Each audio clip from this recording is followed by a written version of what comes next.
Alright guys, welcome to tonight's Not-So-Stock Gaming Open Bracket Tournament. It is March 20th. We have entered champion selection for our first match here. We are now 5 minutes past the hour, meaning that all of those round 1 games, and there are 16 round 1 games, no buys this evening, an interesting perfect bracket with 16 teams making 8 round 1 matches, meaning we will have the first 8 teams, assuming nobody doesn't show up and nobody gets disqualified from their round 1 games here.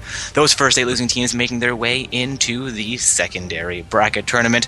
Also guys, just a small note before we really get things started up here on the page. Before that live stream starts at 7, you do see a happy birthday Odin line there with a link to Odin's information, what's going on there. So if anybody wants to check that out, feel free to do so. I'm sure he would love a little bit of additional support. That is a local autistic boy. It's actually his birthday today, and it's been not the greatest birthday for him, so a quick happy birthday wish would be amazing from any of our viewers tonight. But about that, back to the tournament here again, guys. Open bracket, March 20th, Not-So-Stock Gaming. It is myself, Dark Corpse, and I am joined by... Rick Panzer, good to be with you guys tonight.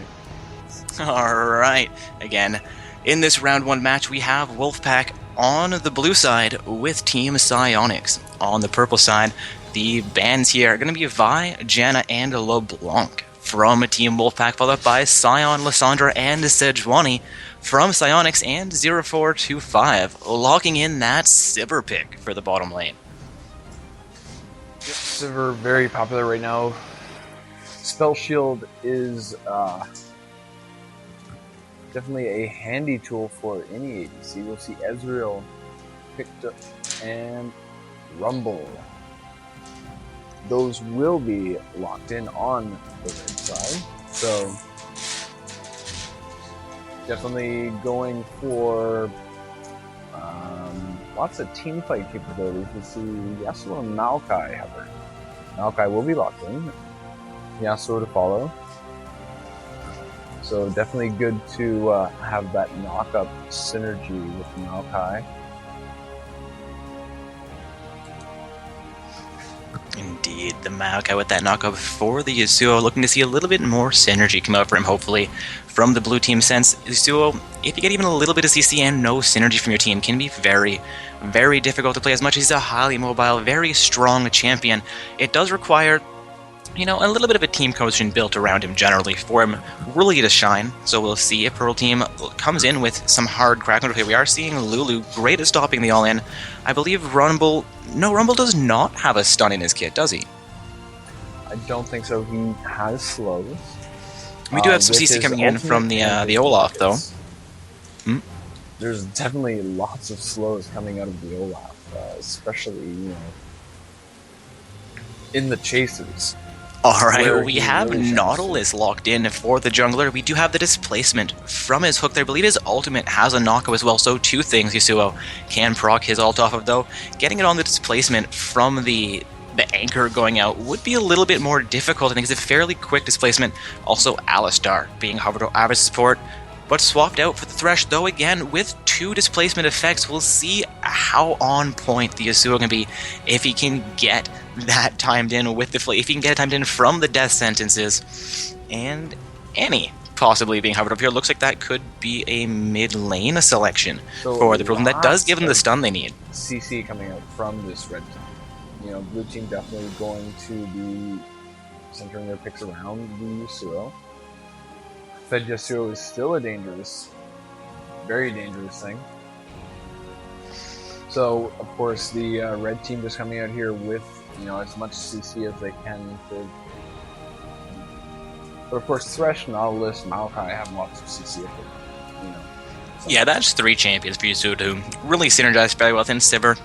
Your ADC doesn't traditionally have a knock-up or dissuasion, though some of them do. Would have been kind of cool to see a Vayne pick there or something. But back the to... Sivir Spell Shield is going to, hopefully prove very effective against that Annie. The Annie swapped out for Diana. So it looks like we'll have a Lulu Ezreal bottom lane. So lots of poke coming out from the Lulu, and once she hits level 6, if Ezreal does get, caught out with the death sentence, or for ganks, her ultimate's going to come in really handy for, saving the day. Indeed. Looking down these rosters, there is a lot of potential from both sides.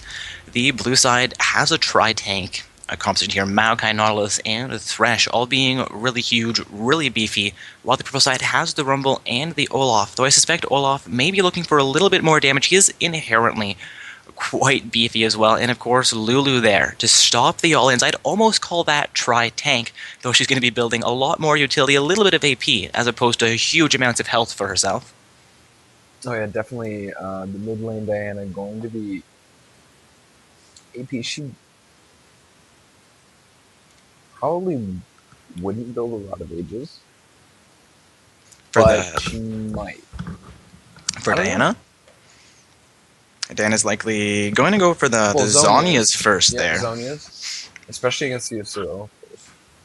You see how Rumble chooses item as well. They do have a lot of AP coming out from the pro side. Only really Olaf to balance that out. Unless we see Ezreal go, pure AD damage. We do normally see him choosing more of a blue path, which is actually a little bit less gold efficient. So seeing him build AD, it might happen here. I'm not familiar with the damage ratios there, whether that's going to be a hindrance to him or not.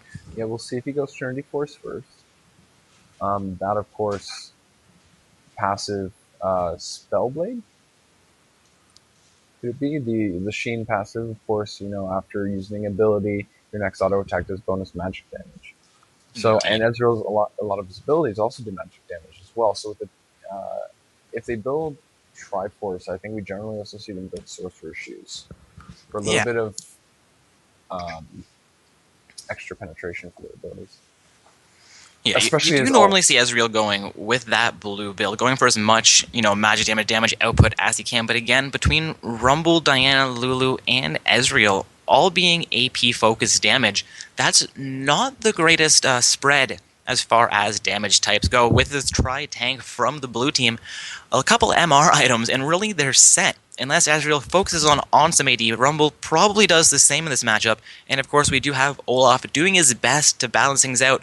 But Olaf does true damage from part of his kit at the very least, so seeing armor built against the Olaf not always all that effective.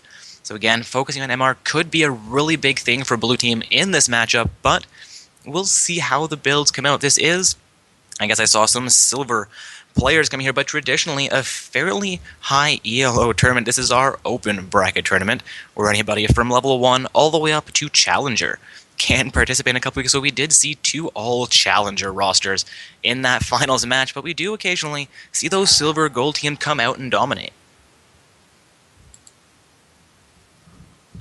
Indeed, I'm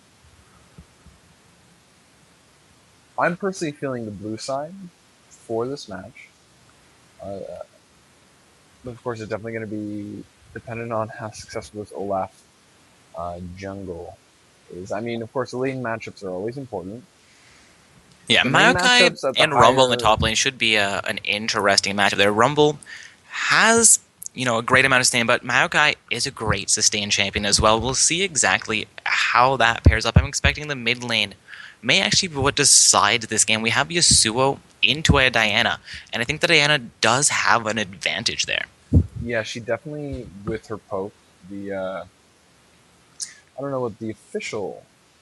Yeah, it'll depend partially on how effectively Yasuo can avoid her poke there, since that is a skill shot. It is. Alright, and coming into the load screen here, the mainly gold, partially platinum rosters from a Team Wolfpack. Nautilus in the jungle, looking to carry this game for his team. And of course, the platinum player from Sonic's going to be Ezreal, but the remainder of their roster are showing those diamond trims. Also, that Super Galaxy Rumble skin, we'll see if 3200 RP in the top lane is what it takes to win, or if Maokai on his stock skin will show us what he's worth. I believe the Super Galaxy Rumble is only 1820. Is that not a legendary? I don't believe so. I believe only the Ezreal and the Udyr skin. I think they've had a couple more since then, but we'll have to look into this after. DJ Sona isn't even ultimate. That's true. They've been hyping a lot of the new skins as though they're really big, really powerful. They've made some really cool skins lately, actually, but the prices haven't been quite as steep as that new deer.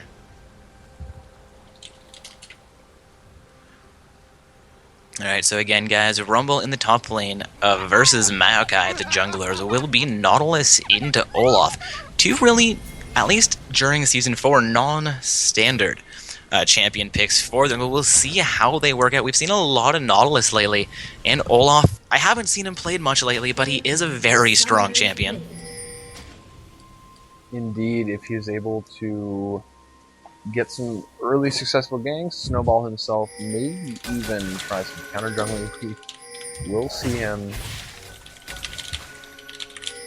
get a swipe on that ward. We'll see some generic positioning from each team around the river. Ward, so blue team has two very good wards just around that dragon area. Of course, that one that Malachi placed in the opposite side of the bush that we see as real now. Indeed, a lot of wards coming out down that river from the blue side, dropping that first one into the pictures, and two in front of the dragon pit as well. Going to keep the entrance to the blue pit from red side really well in vision for them. Some careful bans coming out onto that Olaf. Not quite sure if he's telling his teammates to come to him or they're saying, hey, don't start on the Gromp camp. But Gromp is normally where you want to start as the jungler. Also that ping coming down from the Thresh saying, hey, I'm at Krugs, we're waiting to start. Indeed, yeah. Olaf, you definitely want to have that blue buff sustain with, I believe his W gives him attack speed and lifesteal. So that is definitely very useful for jungle sustaining and making sure that you have enough health to go into a gank and not just get immediately focused. Indeed, it looks like junglers have started the game here. Mid laners and top laners also going at it early. Thresh gets a little bit of auto attack off onto that Lulu really early. Was looking for the Flare, the Death Sentence to come out, but we're not going to see him connect quite yet. So you're still actually getting a bit of bonus there. So she is, I believe, a melee champion. So despite having the poke, she does have to go up close for the farm. Yeah, you're still taking full advantage of that. Bit of poke coming out back onto him there. Looking to this top lane. Rumble is double now already. Some slows coming out from down to the bottom. A bit of an errant flay there. Slay is a skill shot, so... One other poke coming through from the edge of their followed up by a boomerang, but she's sitting down at 200 health right now, forced to utilize her first health potion, I believe. No? I guess yes, her only health potion. A little bit of an auto attack there. Moves to the Yasuo going onto the Diana. Nautilus coming in for a gank there. She will flash away, but will be caught out first blood going over to the Nautilus. Very good. You saw that he saved his anchor there, anticipating the flash. Just some really good knowledge.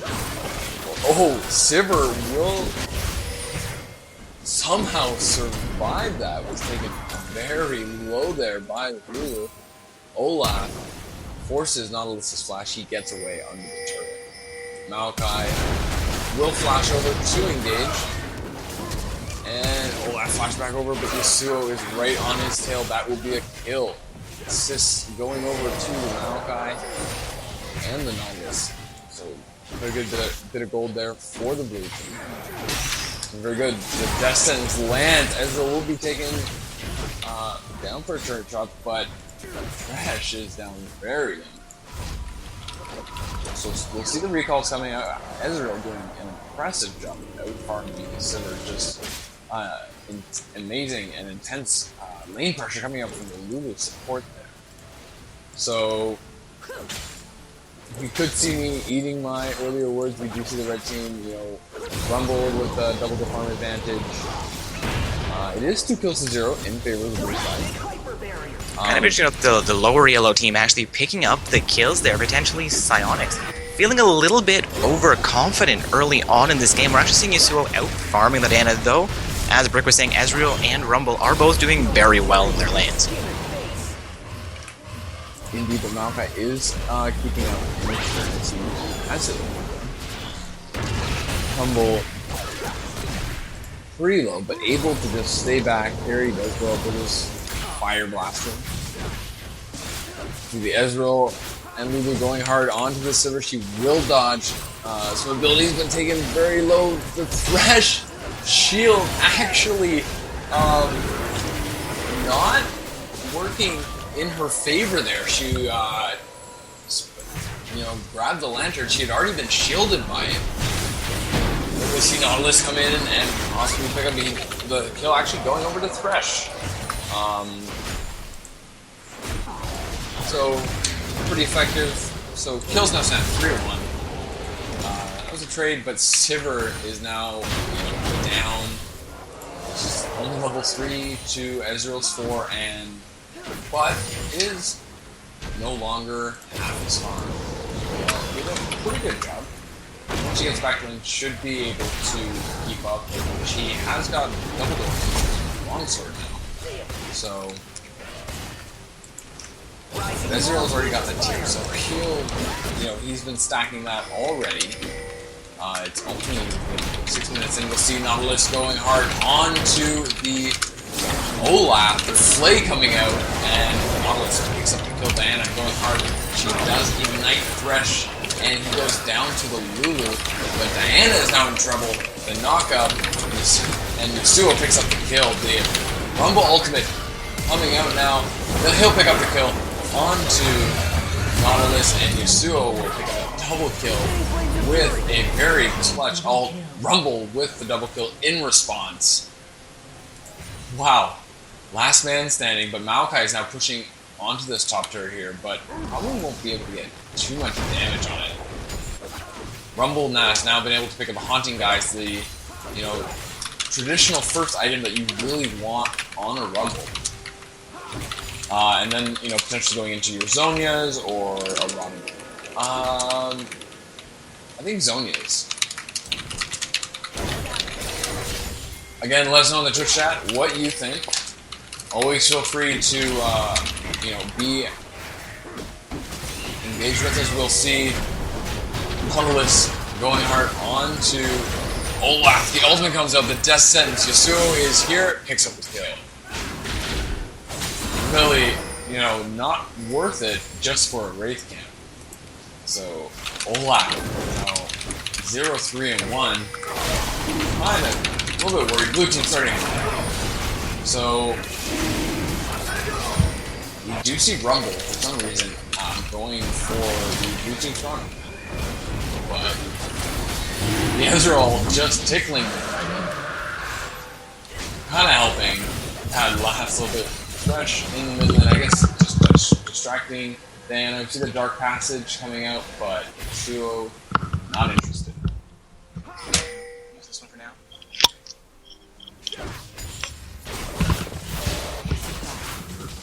So we see Lulu engaging hard onto the Sivir. She will turn back just for an auto attack. We see Diana being given that blue.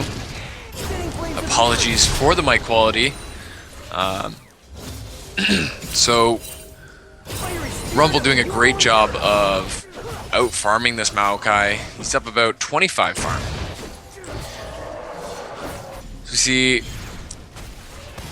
he will take out that pink ward there.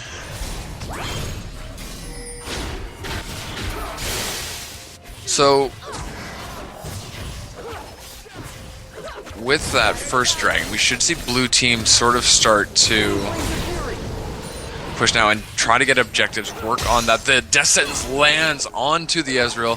Just an auto attack from the Sivir though, not too much. That Lulu doing a great job of pressuring the Sivir and making sure that she has to. We see the Maokai engaging onto the Rumble. Nautilus coming in though, Rumble's in trouble. The anchor lands, Rumble ult not going to be able to finish off Maokai. And that is another kill. Nautilus now 3-1-5, has participated in all of his team's kills. the death no, just at the last second, Ezreal gets away. See, the spell shield is popped right there. Lulu just constantly on Sivir's case. Thresh clearing out that ward. So Olaf is going for his red time. We see Nautilus has approached the middle lane, but spotted out by a ward. Diana playing it safe. Fire turret, the anchor missing there. So Nautilus will roam down to the bottom lane, but will be spotted out by... I don't know if that's worth the slow, and the ultimate coming down onto Diana. Will Yasuo have enough? No, does not finish her off. We'll see if he does not give chase. No. So, is that Ezreal's flash? Yeah, Ezreal flashed out of there. Lulu ult coming out. Thresh being poked down, but in no real danger. So, Rumble's still doing staying consistent with that farm lead.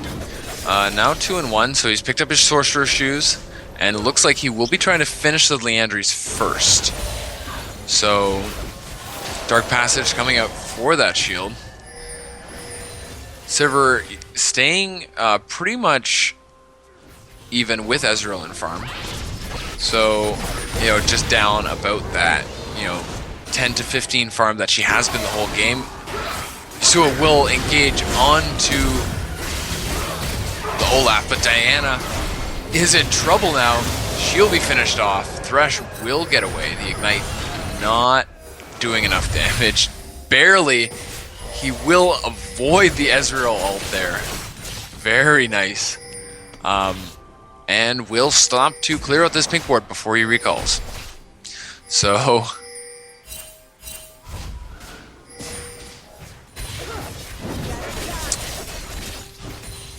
so close. Diana trying, but now 0-3. Well, 0-3-3. Olaf 0-3-1. This mid lane jungle combo sort of very much in trouble now. Ezreal and Sivir have yet to recall after quite a sizable amount of farming. We will see the recalls out now, so Sivir probably going to pick up a BF sword. Ezreal going to finish his Mana Mune. And pick up boots, and so Ezreal going for that Trinity Force. So we will see a lot of AP on this red side. Definitely, as Dark was saying earlier, probably going to work against them as the blue team can just stack those magic resist items. We see Maokai already with a Spectre's Cowl on his way to a Spirit's Visage. So Testuo doing a good job of out-farming this Diana by about 20. So in contrast to, this top lane CS and, deficiency, bot lane has been able to keep up. They were behind at the start, but, Yasuo now 5-1-1. He's got his Static Shiv. And he's picked up another...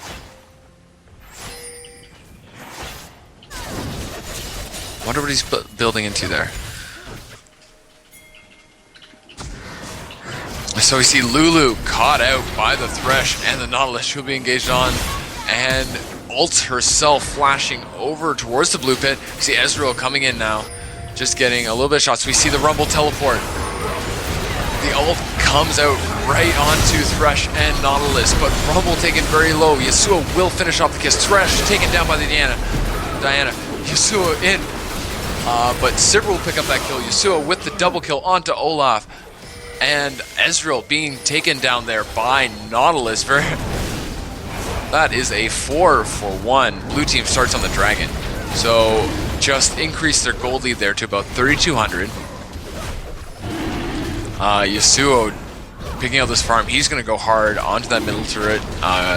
So blue team doing a great job of not only getting the kill leads, but turning that into objective leads. Yasuo will take down, that's the first turret of the game, going over to the blue side. Nautilus will take this blue buff. So that's going to be, sustain that Diana won't have. The 2 wards being taken out there. Yasuo picking up this red buff. That's going to be very good for him against this Diana. Blue buff, the Death Sentence just missing. Ezreal will hop away. Ezreal's already picked up a Sheen, so he's got a fair amount of burst damage at the moment, with, of course, all his abilities proccing that Sheen passive. Sivir gonna be looking for probably an Infinity Edge for a first item. See Thresh taking down low. The Death Sentence will land. The Lulu coming out onto Ezreal, being taken quite low despite not taking any turret hits. Sivir, lots of damage there.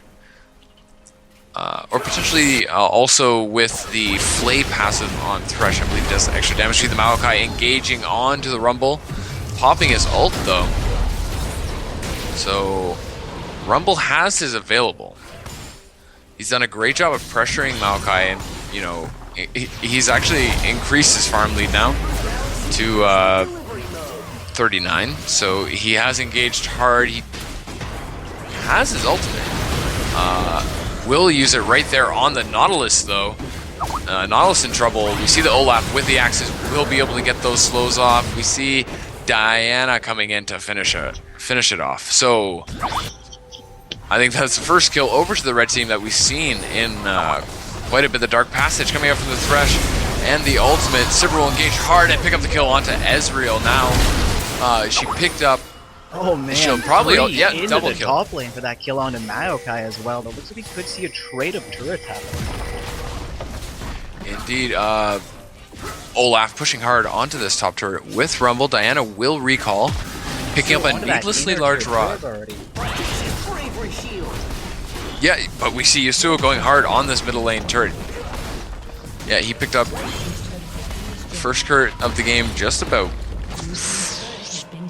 3.5 minutes ago, and has now already picked up the second tier turret. Yasuo actually 7-1-2 is quite impressive, especially being outclassed as far as ranks go. At least from what the pregame screen told. I'm not sure where these are currently sitting in their ranks, but a gold into diamond. He's doing very well. Do we see Sivir going hard onto Ezreal? Lulu will get caught up by the Death Sentence. Thresh engages hard, and with the knockup from the Flay, Yasuo is able to ult in and pick up the kill onto Lulu, disengaging with the Tornado. Olaf not able to catch that axe that there. could have been a Thresh mistake for will the get Thresh. away. Thresh will get away. I spoke too soon. The Ezreal coming out just on the edge there. That is unfortunate for the Thresh. Diana couldn't catch up after he gave away his position there, saving the Sivir, or at least assisting her in getting out the Ezreal coming through from downtown. Just that cross ult, the global ultimate from Ezreal. Getting lucky there. Indeed, we saw Thresh dodge it the first time, but not the second time. So as it stands now, blue team has increased their gold lead to over 5,000. Now standing 3 turrets to 1 and 16 kills to 8. So Dragon is up in a minute and a half. Blue team probably looking to make something happen on this top turret, draw the red team away, and then, Sivir and Thresh at this point probably could take Dragon by themselves. So the Rumble ulti not really hitting anything right there. Maokai will engage, Rumble flashing away. See if Nautilus with the ultimate does. Yes, Yasuo is able to go in and pick it up. I did not realize that Yasuo, that we see Diana going in on the Thresh. Will his teammates come to the rescue? Yet we do see Diana and Lulu backing off as Nautilus and Maokai go there. Yasuo picking up the kill onto Olaf there. Now 10-1 and 2. My goodness, unstoppable. Well, actually legendary. Sorry. Ezreal coming out again there, but not going to do quite enough here. We do see Yasuo going for that last outer to the turret for his team as well. Yeah, the dragon has been taken. So I wonder if Thresh and Sivir did do that while everything was happening in that topside red bush.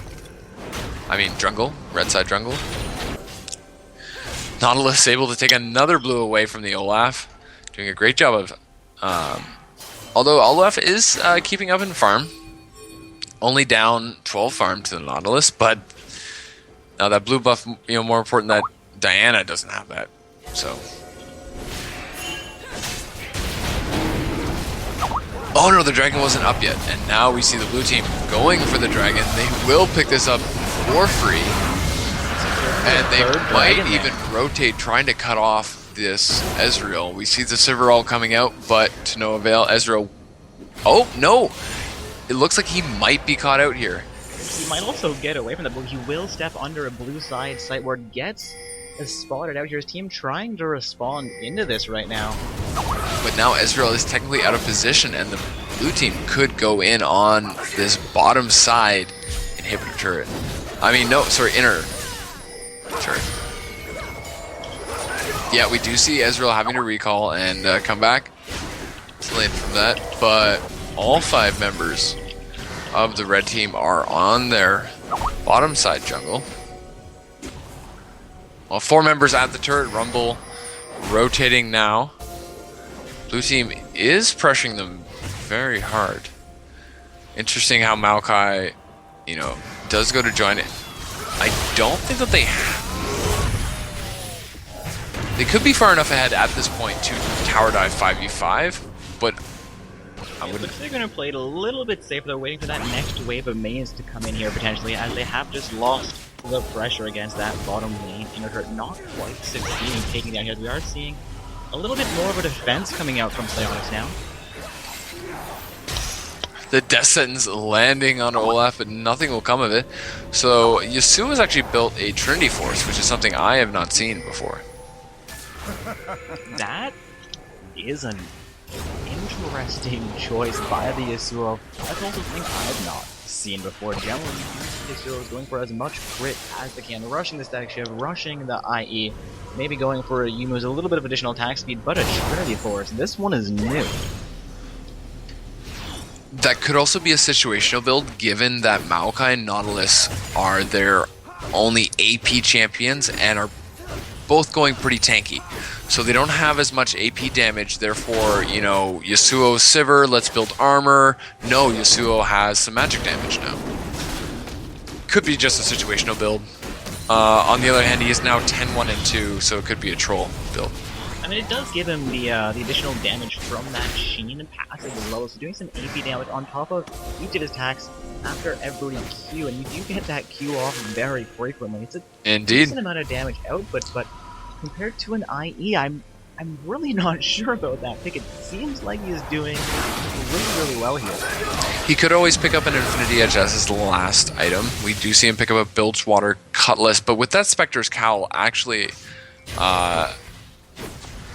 super amounts of AP. We see Diana and Rumble both with the Zonias. Diana with another needlessly large rod, so she could be looking into a Rabadon's, or I don't know if that goes into the new 120 AP item, Luden's Echo, which, if you're not familiar, has a AP passive similar to the Static Shiv.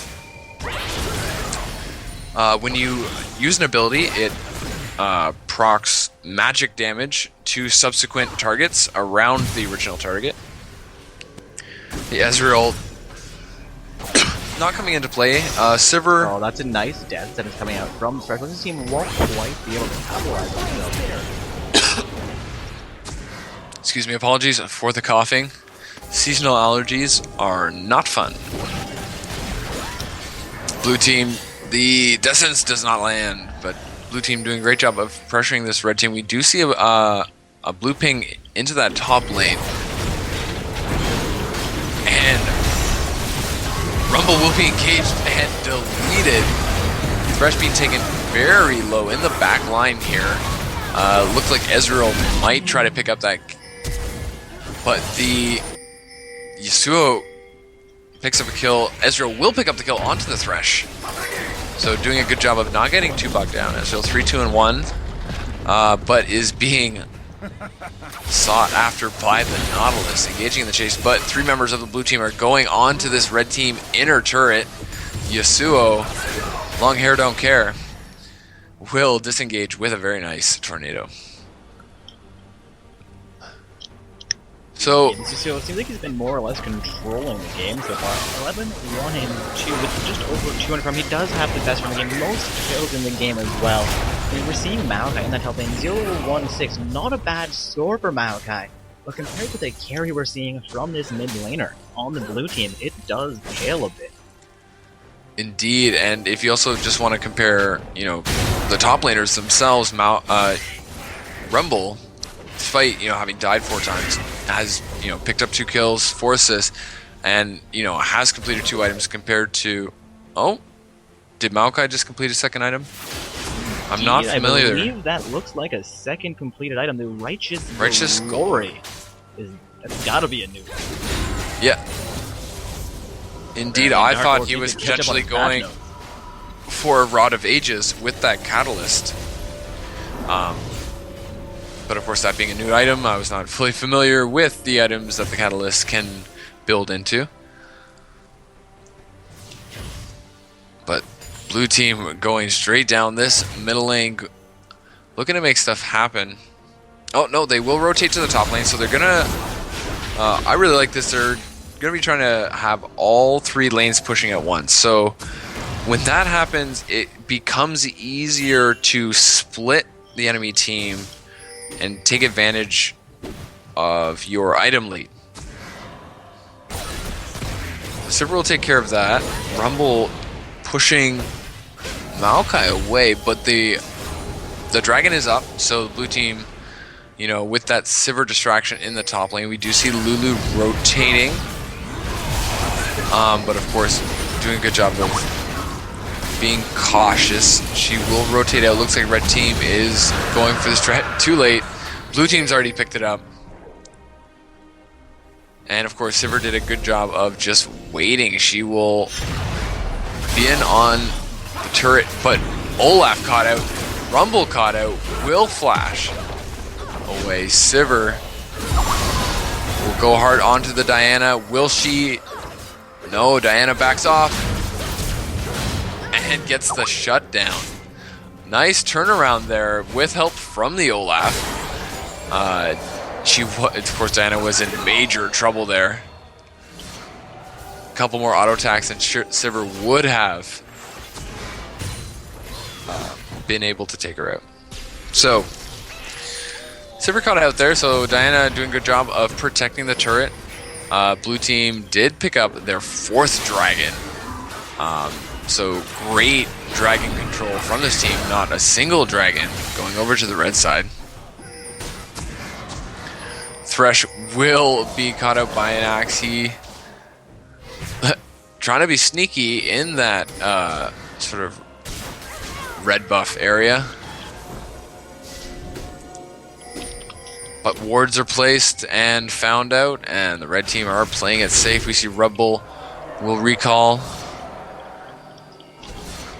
Be interesting to see what Rumble builds next. Blasting Wand. So potentially Void Staff. Full AP here. Not Void really Staff. opting for too much in the way of the tank. Though he does, I guess, have zones, gives him a little bit of armor, has the Leandros, gives him a little bit of health. But again, focusing mainly damage on the Rumble right now is, in my opinion, a tiny bit questionable, but it seems like he might be doing the best on his team, aside potentially from the Ezreal, who's also doing it fairly well despite not being in the greatest situation with this Yasuo against him.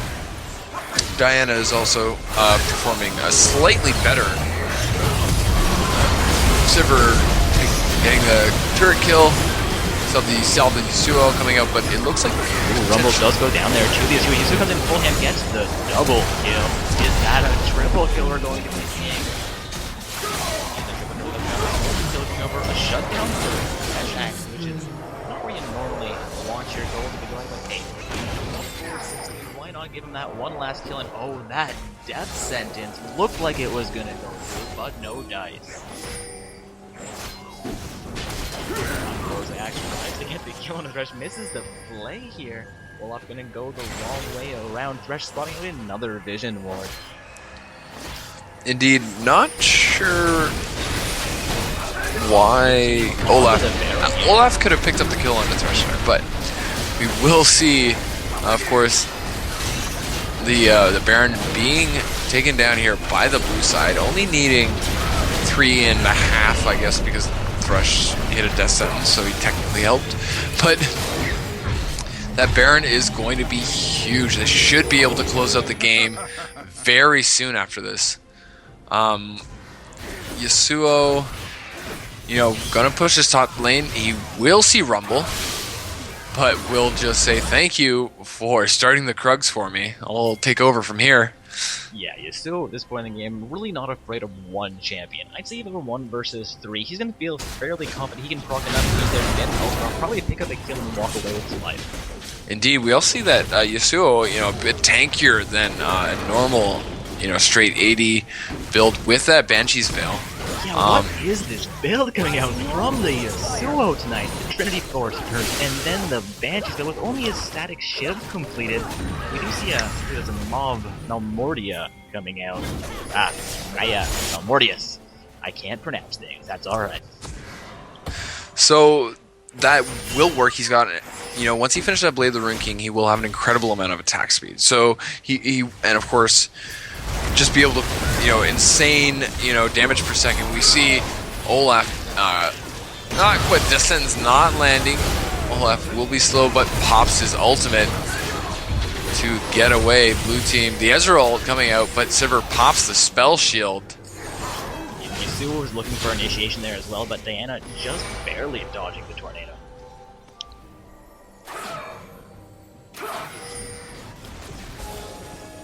They will spot out that vision ward. See them pinging. Looks, I believe that they've had a timer on the red team's blue buff or potentially not. Indeed, it's a little bit odd for us not having those timers on adults when you do have them in game. At least they're courteous enough to give us timers on the Dragon and Baron buffs spawning. So blue team now up 24 kills to 11. They're up about 1,400 gold. Up 6 turrets to 1. That's the really impressive thing. Yeah, 6 turrets to 1, as well as these 4 dragons to 0, is really huge for the blue side. Indeed, this team comp really working out for them. The Yasuo, of course, the ultra fed Yasuo really shining through, putting his team on his back. But of course, at the start, the Yasuo is on his team's back, and then and then you try to get him to the point where he takes over. Which indeed, it seems like he has taken over here. There didn't seem to be had trade troubles in lane either, especially with this. No, that's so much synergy for him. But with that, guys, that is the 5th and uncontested dragon going down to the blue side. That is Team Wolfpack. Seeing them, I guess, show us what the Wolves can do and what that pack mentality is good for. These guys are playing this one like a team, getting their Yasuo as fed as they can, using their cards to start these team fights, get the displacement, get those ultimates off. They've just taken their 5th dragon. That is huge objective control from Wolfpack. They're going to be looking to either wait out, get the 2nd Baron through, or just take down these turrets, as they do have a rather sizable advantage, having that 5th stack of thing tripling all the buffs they've worked for previously in this game.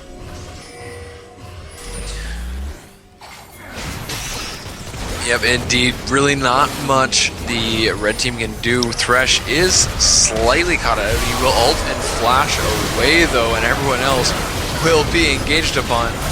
The Rumble out coming out, but Yasuo picks up the kill onto Lulu. Looks like Olaf will be quick to follow. Thresh will pick up the kill there.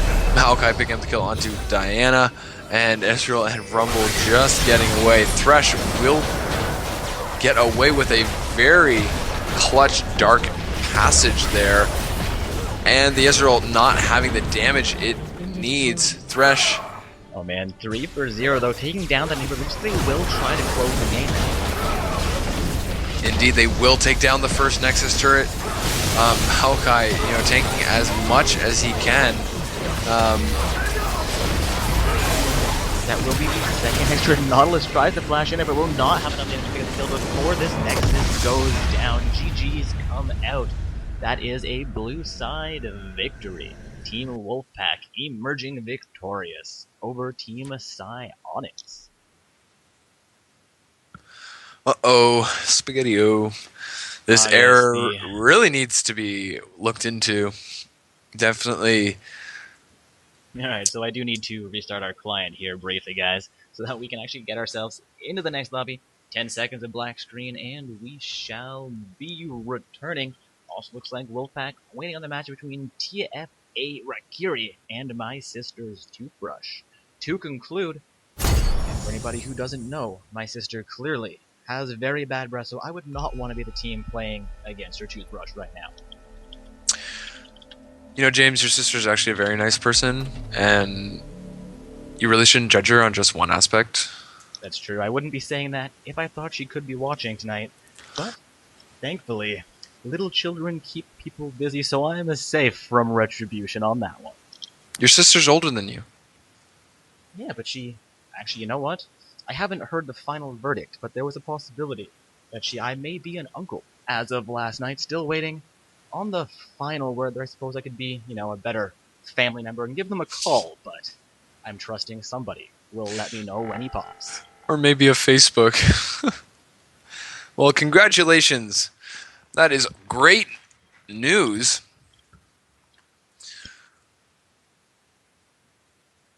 Getting a question in Twitch chat here about when the second game needs to be played. And guys, looking over at the bracket, there's only one game in round 2 that is ready to start. And the rules state that matches must be started within 15 minutes of both teams showing in the bracket, meaning Kawaii, Desugi, and Kugang do need to start their matchup if they have not already, while the other 3 teams sitting in round 2 are still waiting for opponents. And from the time the bracket updates of those other round 1 matches finishing, they will have 15 minutes to get themselves in the game. And speaking of round 1 games, just looking to see who's on the rosters from TFA Rakiri and My Sister's Toothbrush to see if we can potentially get ourselves into that matchup while we wait for it to conclude.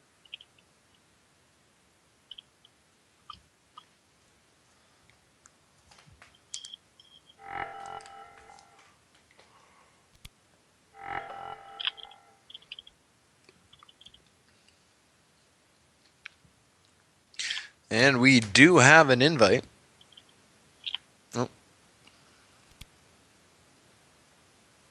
Good invite to our round 2 game there, which isn't quite ready to go yet. Just trying to get a little bit more of that round 1 action onto the stream while I wait. Though I suppose I could check, see if we've had any additional reports come in while we've been dilly-dallying, trying to get ourselves into this lobby.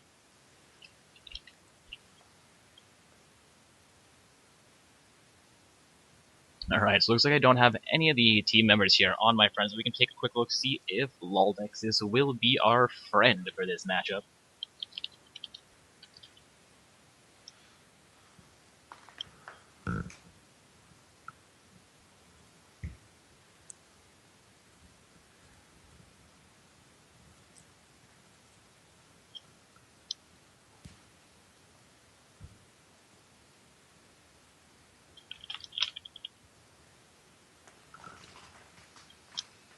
Alright, I have found the game. Let's see if we can get ourselves into that spectate slot.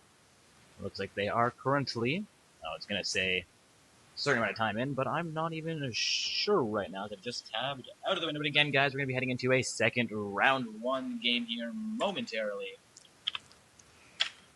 I hope. Indeed, if things are working as they're supposed to, we should be getting in, seeing some really cool skins from both teams. Bloodstone, Lissandra, Riot Graves, that Winter Wonder, Oriana, Frost Queen, Janna. Even the SKT, T1, Lee Sin, and Classic. And on the other side, only the Karthus going au naturel. Of course, the new Arclight Vel'Koz. We see the Dragon will go over to the blue team. Very good Lee Sin smite there. Vi will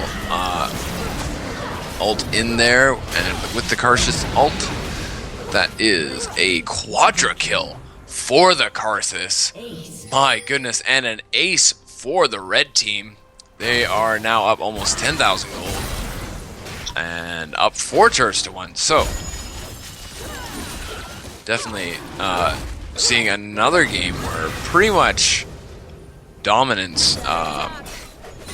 Indeed, those round 1 games, since we are randomly seeded, can be, they can be fairly intense. Sometimes we have repeat or previous tournament victors facing off against each other in round 1, which is always interesting. But generally, there's a higher skilled team, there's a lower skilled team, and slowly the gap closes to even matches as we make our way towards the finals. But again, guys, round 1 here, as we have this end of the match, but we are approaching that 30-minute mark. We do have TFA Rakiri on the blue side with Team My Sister's Toothbrush playing from the purple side. Seems like that Toothbrush is quite potent.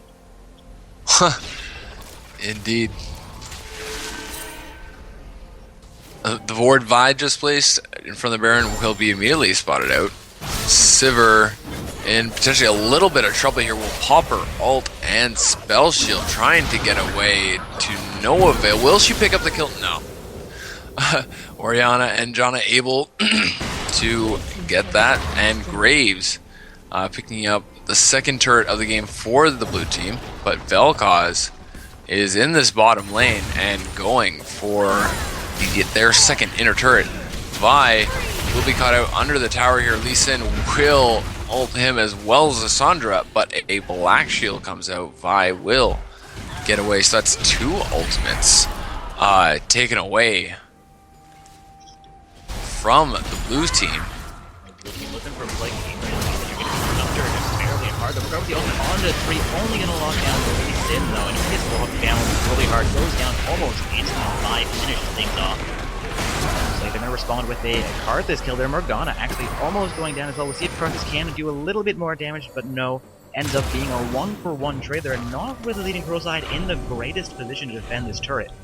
However, blue team will be backing off after that fight also, maybe not feeling all that confident with their health bars. Indeed, I think we just saw Vel'Koz teleport in and is now recalling. So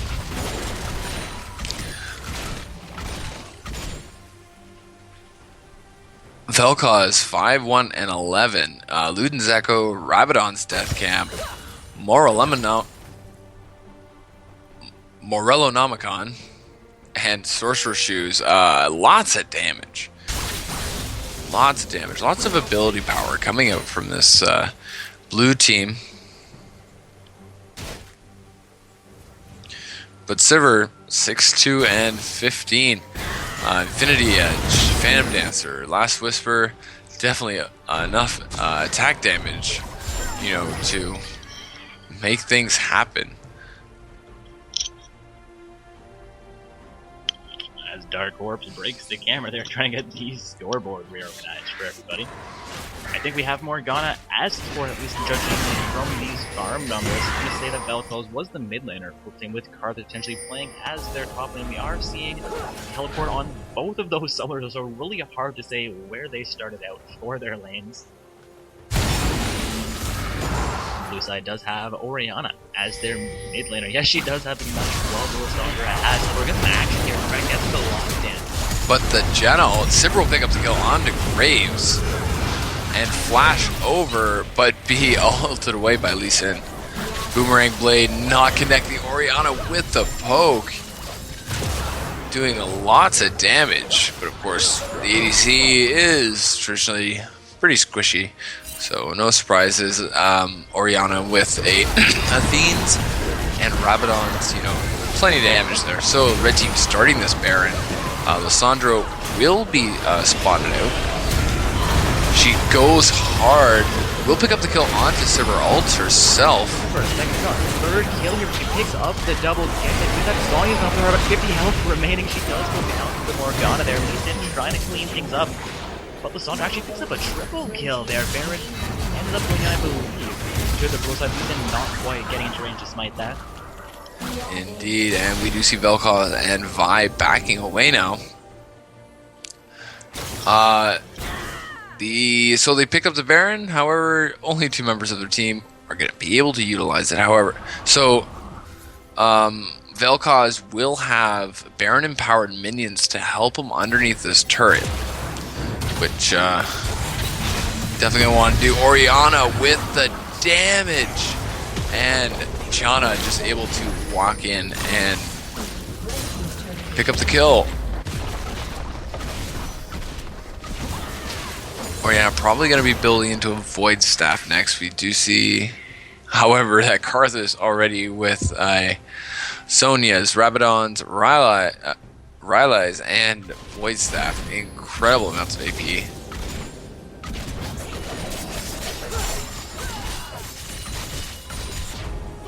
Dragon is live, so we see Karthus pushing this bottom lane and the rest of the red team, you know, in the mid, moving towards the Dragon.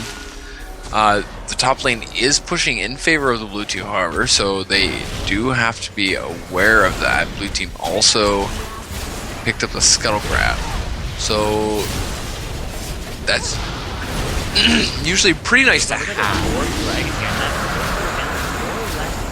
So despite being down 28 kills to 17 and down by 2 turrets, they are up 4 dragons to 1, so a little bit of objective control here. They could still be in the run. They're down about 11,000 gold. 30 minutes in, that's, I mean, still a sizable lead, I'm not gonna lie.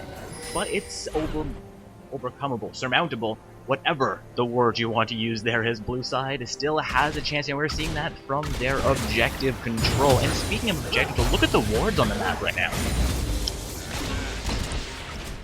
Indeed, the red side definitely in full defensive mode. Blue team doing a great job. I've been able to, there is a fairly deep red side ward in that blue jungle, so we saw Orianna would have been spotted out getting that blue buff. Oh yes, nearly forgot that the purple side here, that is my sister's toothbrush, have this Baron buffer now, so blue side trying to weather that out. We'll see how Rikiri handle being, you know, at the mercy of Baron. However, I believe they won the last 2 team fights. We watched this fight again. Being down and kills, they're looking to come back here. Yep, red team pushing hard onto the Lee Sin, goes in, but he will be burst out silver with incredible amounts of damage. Vi will be caught out by the shockwave. She will vault break her away, but Karthus going hard, he'll be taken down. And I was gonna say go down, but no, the turret's still up. Just the Karthus ultimate a little bit funny after it goes down. The ultimate though comes out from the Vel'Koz, nearly picks up Orianna for that play, but she will survive that. This turret, however, could be in trouble. There's only Lissandra remaining, willing to defend it. We do have Grave Digger trying to come back out as quickly as they can. Lissandra maintaining relevancy, but getting, they're going to be forced back into the pit as Orianna returns into the fray. The turret looks like it will survive here. yeah, A dark finding from the Morgana. I'm going to say saving her life there as Janna tries to make this pursuit. Orianna never quite getting into range in time. Vi picking up her red buff there. Again, Morgana getting away from the Orianna. She tries, but if you're at equal speed, you can't catch up.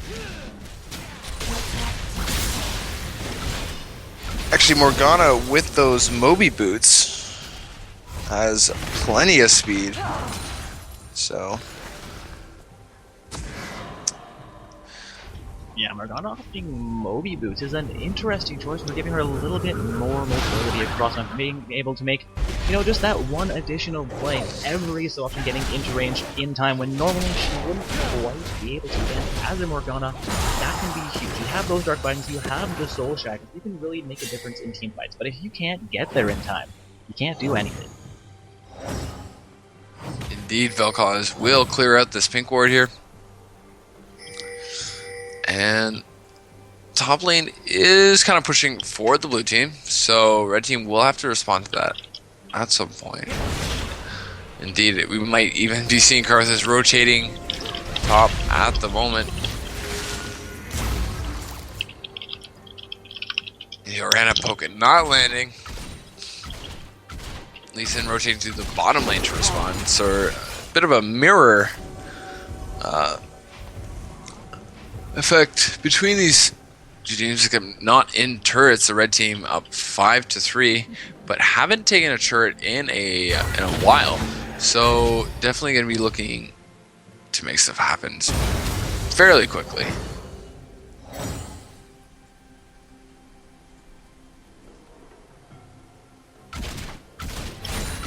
Blue team doing a great job of playing really defensive and not getting too caught out. We'll see Vel'Koz taken to below half health, way below half health, by just one Orianna ability. He's forced to recall. So at this point, they are still up down the mid lane here, but Karthus with that click push and looking up at the Karthus score, he's going to be a little bit more than Lissandra probably wants to try and handle on her own there. She's going to be at about half health, takes the poke from the Karthus, and she's already lost that turret. We do see the Karthus ult coming out will not be able to finish anyone off, but probably not the point. Probably just ulted to give a deterrent to the blue team.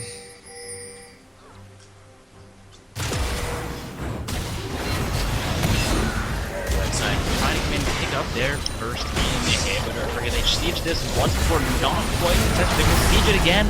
And again, it looks like it's not quite going to be successful as the Lissandra, no the Karthus, no the Vel'Koz gets locked down. And I praise that was the Karthus going down there. Alright.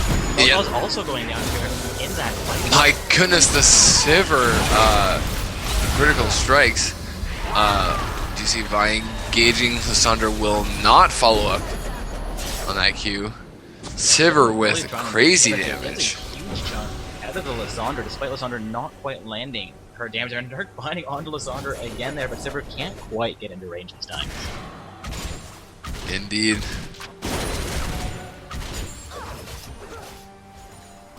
The dragon is live, so blue team looks like they'll be able to pick up their 5th dragon of the game. Lissandra getting really low. Their shield comes out from the Orianna. She will resist it, initiating on the dragon with Raid. Good help there, though. Great play by the blue, and they do pick up their 5th stack onto Dragon just before the 40-minute here, despite losing that first Baron. And speaking of Baron, it's back on the map again.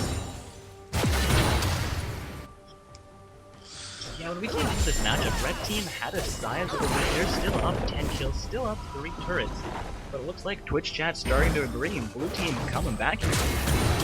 Yeah, definitely that Orianna 10, 4, and 5 with the Rabadon's Void Staff, and also another Needlessly Large Rod. That AoE ultimate at first is just crazy, and her regular poke, you can see it, just chunking people down to half health at a time. So I don't know if blue team probably just gonna be content. Second ward coming in a little bit too soon, but also play Orianna doing work there against the Vel'Koz. Yeah, he will limp away. Blue side not quite, or with not quite as strong of vision coverage here, as they had a team not only was spot out the Vel'Koz backing from that onto this Baron. Sivir throwing the boomerang, making sure Baron's still there, letting the blue side know they're still here as well.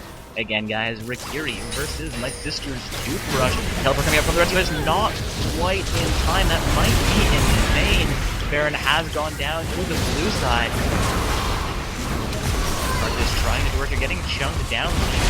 Sivir gets caught out. Sivir goes down. That's going to be a huge fight for whichever. They will lose their Janna for it, as Orianna going down that play. Overall, a 2 for 3 tries. We'd see Karthus explode as well. Vel'Koz trying to make a difference in this fight. Gonna exit though, assisted by the Morgana, while Lissandra and Lee Sin, despite being a fairly low, force themselves down the mid lane here, looking for this first inhibitor turret of their own.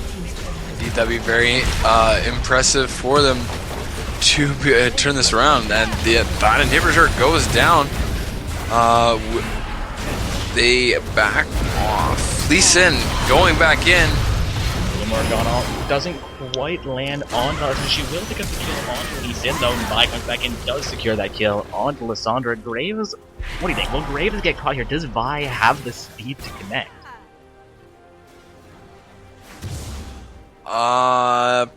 They seem pretty even. I think his dash might be a tiny bit longer. He will get away there. Indeed. Her ultimate was available though. She could have potentially closed the gap. Maybe making the smart choice. They're not overextending for her team. They are slowly losing their lead here. They're now even in turrets, down, I guess, back to 4-1 dragons. The blue team did get that 5th dragon type of bomb. Does not last forever.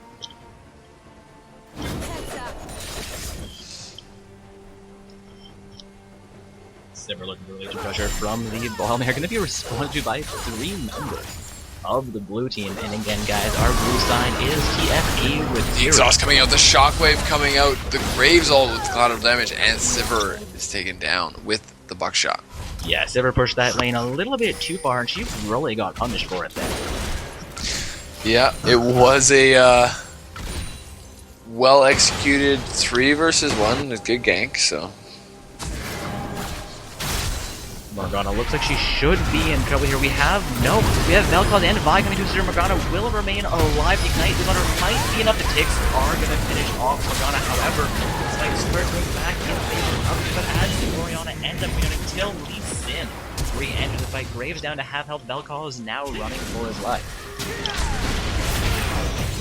Yep. So blue team in a good position to work on this. And just one hit from the Graves will take it down. So they're going to be going in on this bottom inhibitor turret. Vel'Koz with the home guards, just trying his best to make sure. But 3 members. Well, Sivir's back up. With Vel'Koz, they're doing a lot of damage. Whereas Karthus comes in as well, and also could be enough to finish off the Lee Sin. And the Janna coming out. Will the Karthus ult be enough? Nope, I believe. To initiate that fight, it is just on cooldown.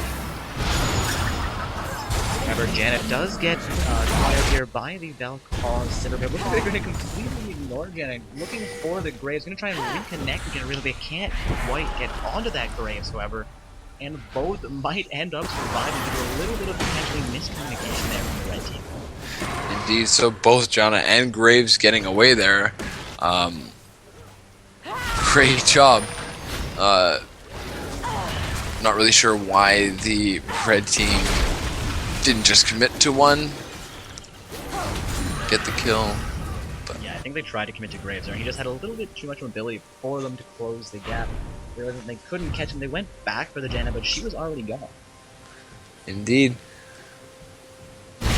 Taking a look up at this score now, guys. We are seeing the blue side. They knocked to 6 turrets, but they were down, I believe, 6 turrets to 3 when we came. There might have been 6 turrets to 1 even, though they slowly closed that gap. They're now growing in the lead as far as turrets are concerned. They also are sitting at 4 to 1 in Dragon. They also have gotten that 5th stack of Dragon. Once they will set up for their 6th Dragon here. Look for that 5th second. Triple their buffs. Once again, it will go down uncontested. And with the power of the Dragon, the blue team, Graves clearing out these bottom lane waves. They'll be pushing. Since we're in the bottom lane, they'll finish off the bottom inhibitor first. We do have all of red team still there. Possibly out this turret. Could rotate. Not alive, actually. I apologize. The inhibitor will be. Oh, it was taken down. Yeah. Vi comes in, gets the spell shield from the Morgana. Oriana gonna get the first to go down. No, she gets the kill onto Karthus. I apologize. However, Lissandra goes full-handed while the rest of her team backs up. Ends up 1 versus 4. It's gonna cost her like 5. Tries to come back and also. Oriana getting a barely over here. Sivir picks up the kill. No, goes down to the least in the wall. Velkon picks up the kill. Indeed, and Oriana with the kill. Vel'Koz with the double kill. And Oriana as well with the double kill. Chase down the Vel'Koz thinks it's matter of, but really, he really needs to take this inhibitor, make this fight worth the victor. Picks up the first inhibitor. The second inhibitor is going to be coming back up momentarily. He's going to run past the million as it respawns, takes down this inhibitor. I should hope, though, for Blue Team, pinging out that top lane inhibitor. Should he? Actually, he's got lots of time to take down this mid inhib and still make his way towards the top lane. We'll see if Vel'Koz can be enough of a destruct. This inhibitor will remain alive, or if it's going to be 3-0 for inhibitors momentarily.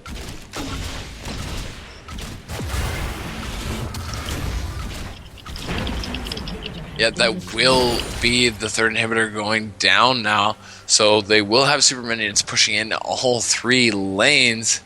Now, despite picking up the pressure advantage here, that's the largely pressuring down on their top lane. Looks like Lissandra will be responding to that, and with double swinging and spawning in every lane now, there should be, should be a matter of time until Blue Team wins this game, unless, and that is a big unless, Red side can keep up these 2 next turns, get all 3 of their inhibitors back onto the map. Potentially, just win a team fight here and walk down into the blue side's base, because an ace on either side, really, this late into the game, could mean a huge throw.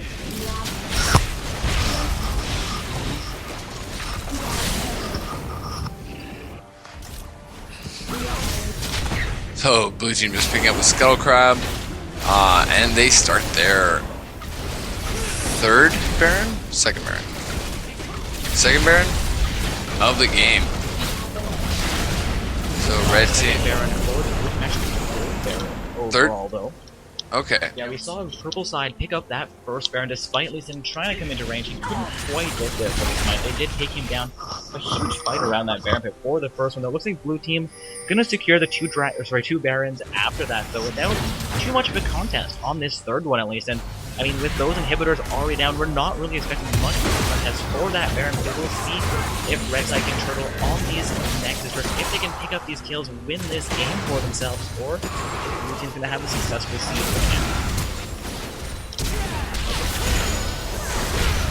Yeah, Lee Sin being taken very low. He will safeguard away, but Vi also taking very low. We see the flash coming out from the Karthus, but he will then Zonia's. Grace picks up skill onto Morgana. Vi ulting on Grace with the double kill onto Vi.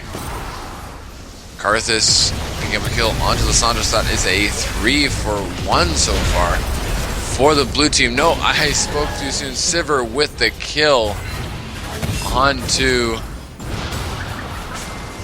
Oriana, and the Nexus goes down. The Blue Team wins. Alright, that is a Blue Team victory there.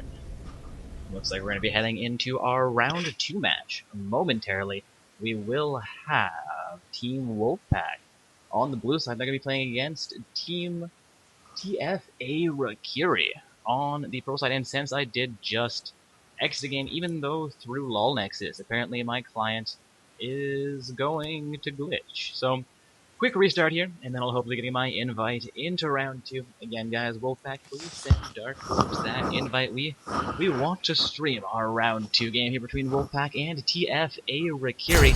Also, folks, we have just one more matchup remaining underway in round 1. Wait for that 8th match to conclude, and then the secondary bracket tournament will be released for everybody. We do have 7 teams currently qualified to that, waiting just now for our 8th team.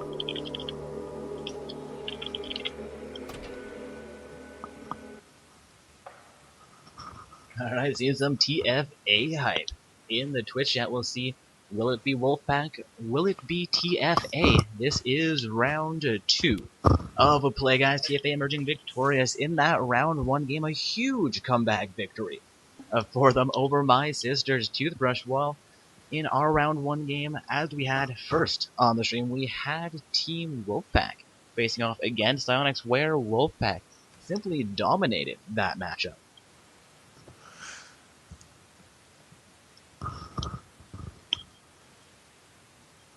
Alright, looks like those invites are getting sent out here. Will be underway momentarily.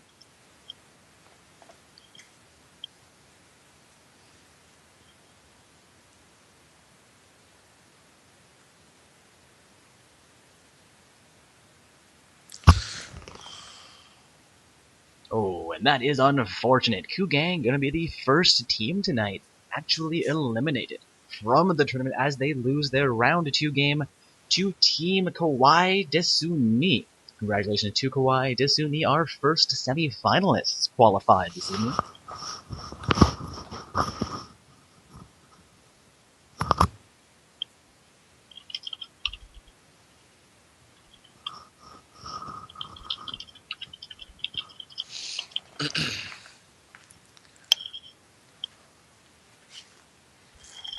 Again, guys, heading into our round 2 game for the stream here.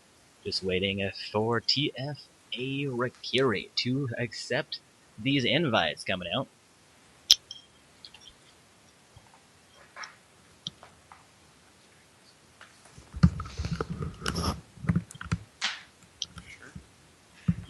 Alright, guys, so as we get ourselves set up for this round 2 game, we still wait for that last round 1 game to conclude. No, just concluding now, Chattown Champs advancing into round 2 while Strategic Offensive make their way into the secondary turn. So before I leave, I guess I could release that secondary bracket for everybody. Alright, just let me grab that last team name here.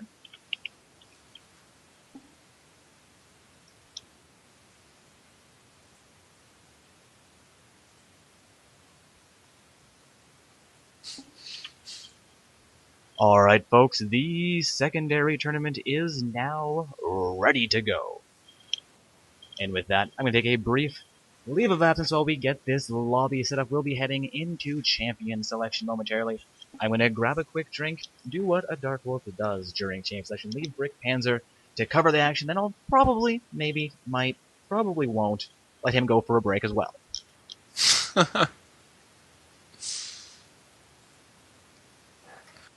So just need the last 2 members of the Team 2 to join in. So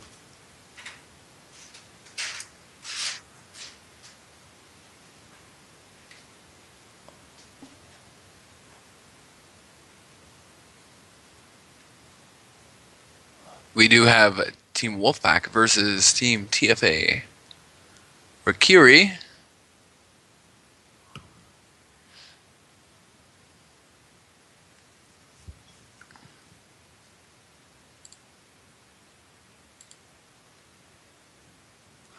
Alright, just waiting on one more summoner before we get in here. And let us know in the Twitch chat who you're cheering for. We saw Wolfpack do a great job in the first round. The Yasuo going legendary. Doing a great job of maximizing those team composition potentials. See if they, bring it a second time, maintain that consistency.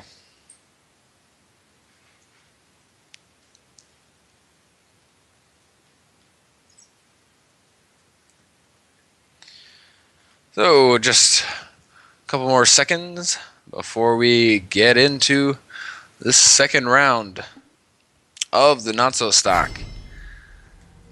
Open Bracket Tournament. We do enter the Champion Select. So,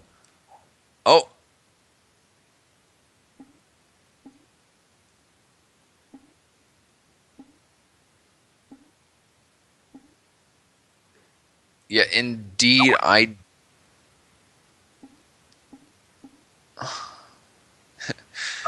Indeed. We are the casters for the tournament.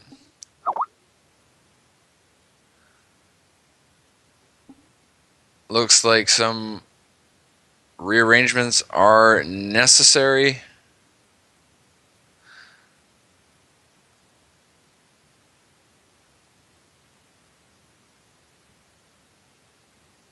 That makes sense. I mean, it could be, for teams to set up in LCS fashion, having their, top laner, then their jungler, then their mid laner, then their ADC, and then, of course, the support.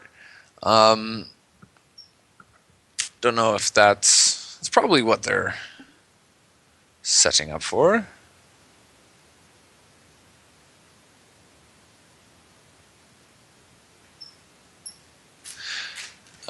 The blue team not like that, as JP was Yasuo, their mid laner, last game, and is now in the jungler position. So, do you see Reddy's coming out? And we are into this champion select. First ban, Janna. Very powerful support.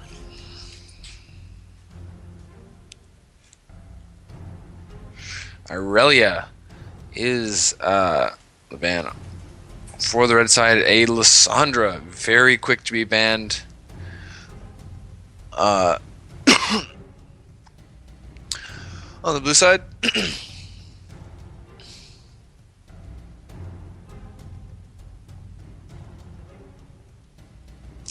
LeBlanc will be the second ban for the red team, quickly followed by a Vi for the blue team.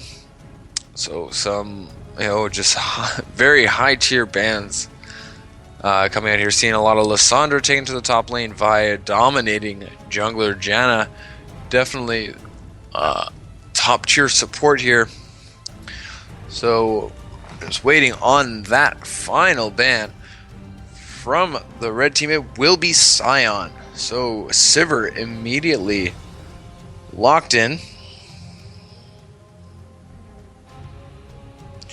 for the blue team.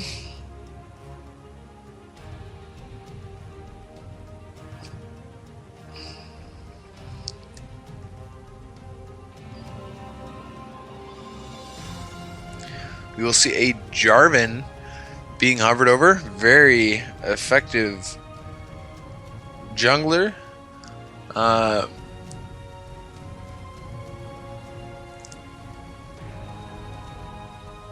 Has good mobility and, all around team fight capabilities with his knock-up and that Cataclysm. So what will their other pick be? Morgana. So could be support, could be mid lane. I'm thinking support. We will see the Yasuo immediately locked in, very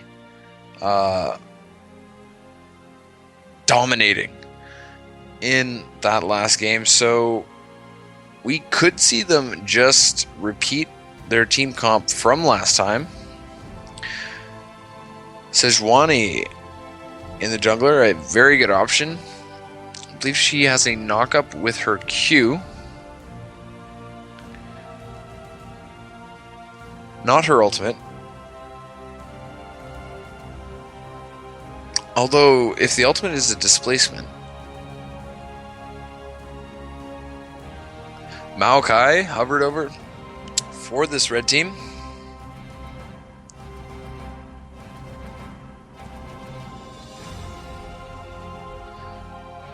Still need to pick their mid laner or their ADC. Well, mid laner and their ADC, but they can only pick one in the remaining slot.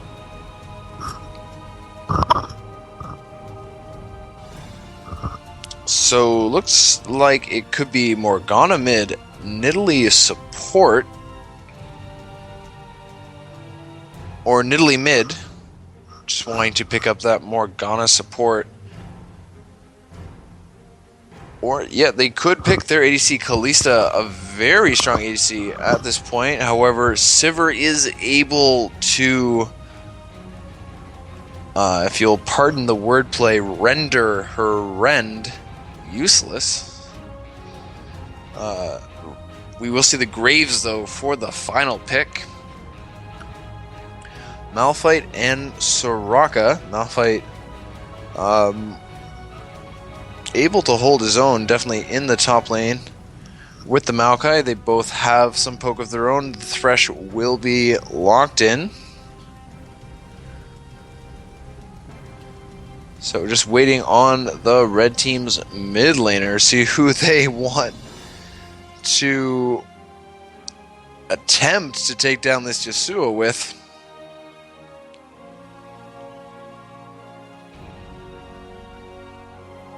Taking their time.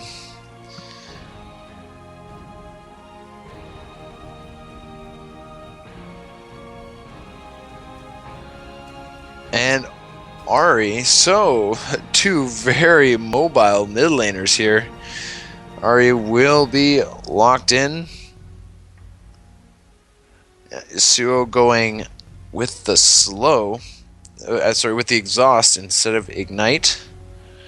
Ahri, of course, with her ultimate, doesn't really need the exhaust, as she has those 3 dashes, so that is definitely enough to take care of any abilities that affect a champion's movement, plus their flash. And, you know, if you do end up a bit under the turret, the third one can be used as an escape. And then, of course, also having her flash on top of that. Able to, you know, lots of dancing around. Definitely lots of displacements and knockups on this blue team for the Yasuo, doing a great job of making those team comps work. And getting to the delay, I am joined again by Dark. I will be right back. Quick bathroom break. Alright, folks, looks like I get the cool headset for a few minutes.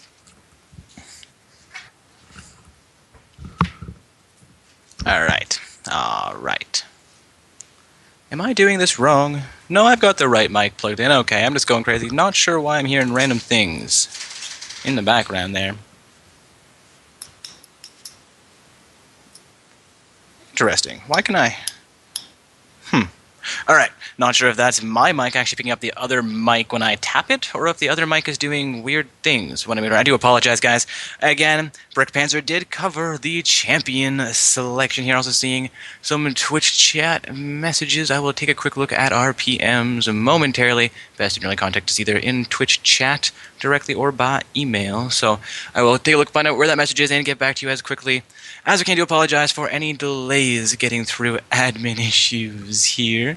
And again, guys, the champions selected into this matchup after the ban phase with Janna, Lissandra, Vi, Aurelia LeBlanc, and Sion all banned out from this matchup. We have Sejuani versus Jarvan 4 in the jungle. And again, guys, the teams playing in this round 2 match are Wolfpack on the blue side with TFA Rukiri on the purple side here this evening. At least for this round 2 game, the top lane matchups are going to be Malphite into Maokai, 2 very strong top laners in the current meta. Not expecting a whole lot to happen in that top lane for the first 20-30 minutes. But those will be very strong tanks coming out, you know, into those late game fights. And then we have our mid lane matchup here. We're going to see Yasuo. We saw him do extremely well on that Yasuo in round 1. I believe he went like 14-1-5. A huge score for their mid laner. He was against I want to say Diana in that round one game. Going to be facing off against an Ari. In this matchup, we'll see if that taunt and the poke are going to be too much for Yasuo, if his mobility and his damage output will be all he needs to snowball out of control a second match in a row. And then our bottom lane matchups, we have a Sivir Thresh for the blue team again, guys. That is Team Wolfpack facing off against a Graves Morgana pairing. I believe we saw Morgana played by TFA in the last round of play as well. Did fairly well. That could have been played against them with a Janna support on their team. And unfortunately, don't recall which teams were which there at that point. And again, though, we are heading into champion selection here.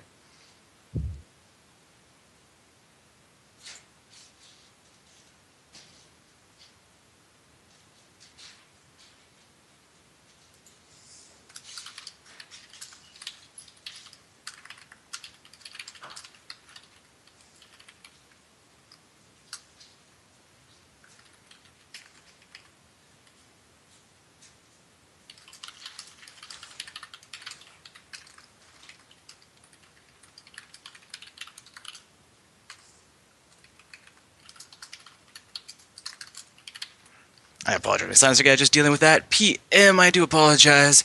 Again, we are heading into our round 2 game. We have, once again, Team Wolfpack versus TFA Rakiri. The mainly gold trims coming out from Team Wolfpack with mainly platinums, no, mainly diamonds from Rakiri. A couple of platinum trims sprinkled in there as well.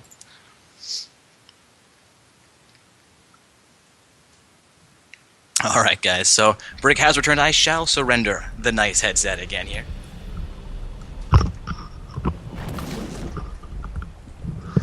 Hello guys, and we are hitting the rift any second. Any second now, so... waiting on champions to actually load in the game. Love that little spectator glitch at the beginning here. Also have that scoreboard now organized correctly, I believe. Twitch chat, Brick, let me know if there's anybody sitting at a place here. We are finally seeing a champion load into the game, though.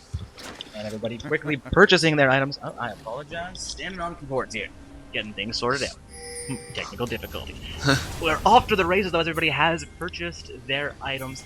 Seeing the top laner Malphite start with Doran's Blade and Health Coat, where the Maokai, starting with Doran's Blade and Health Coat, while Malphite has opted for a Crystalline Flask dual health pot. And the Mana Potion red side now setting up for a potential invade here. Graves, Ari, and Janna making their way across the river. Do drop a ward at the same time as the blue team drops a ward into that Pictures, and the invade looks like it's off. Indeed.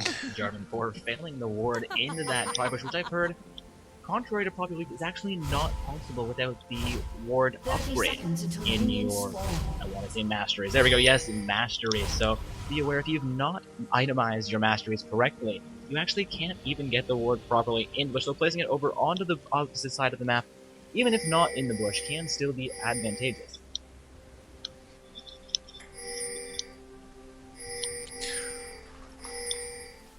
Indeed, we see lots of pings coming out. We see the Malphite rotating down. However, that bush is warded, so nothing happening there. So it looks like Maokai might take this Raptor camp to try to get an early level 2 and then teleport back into lane. However, Yasuo is venturing down there. The saplings see him and connect, and he has to back off there. So, interesting if Maokai goes for the Krug camps now, or just straight to lane. Yes, he does. So, Jarvan will pick up the Grom, go straight to his blue. Sejuani, a little bit late to her Krugs. I guess staying at the base for a little bit to pick up a second health pot. Thresh with the recall, he will pick up some health potions and a pink ward.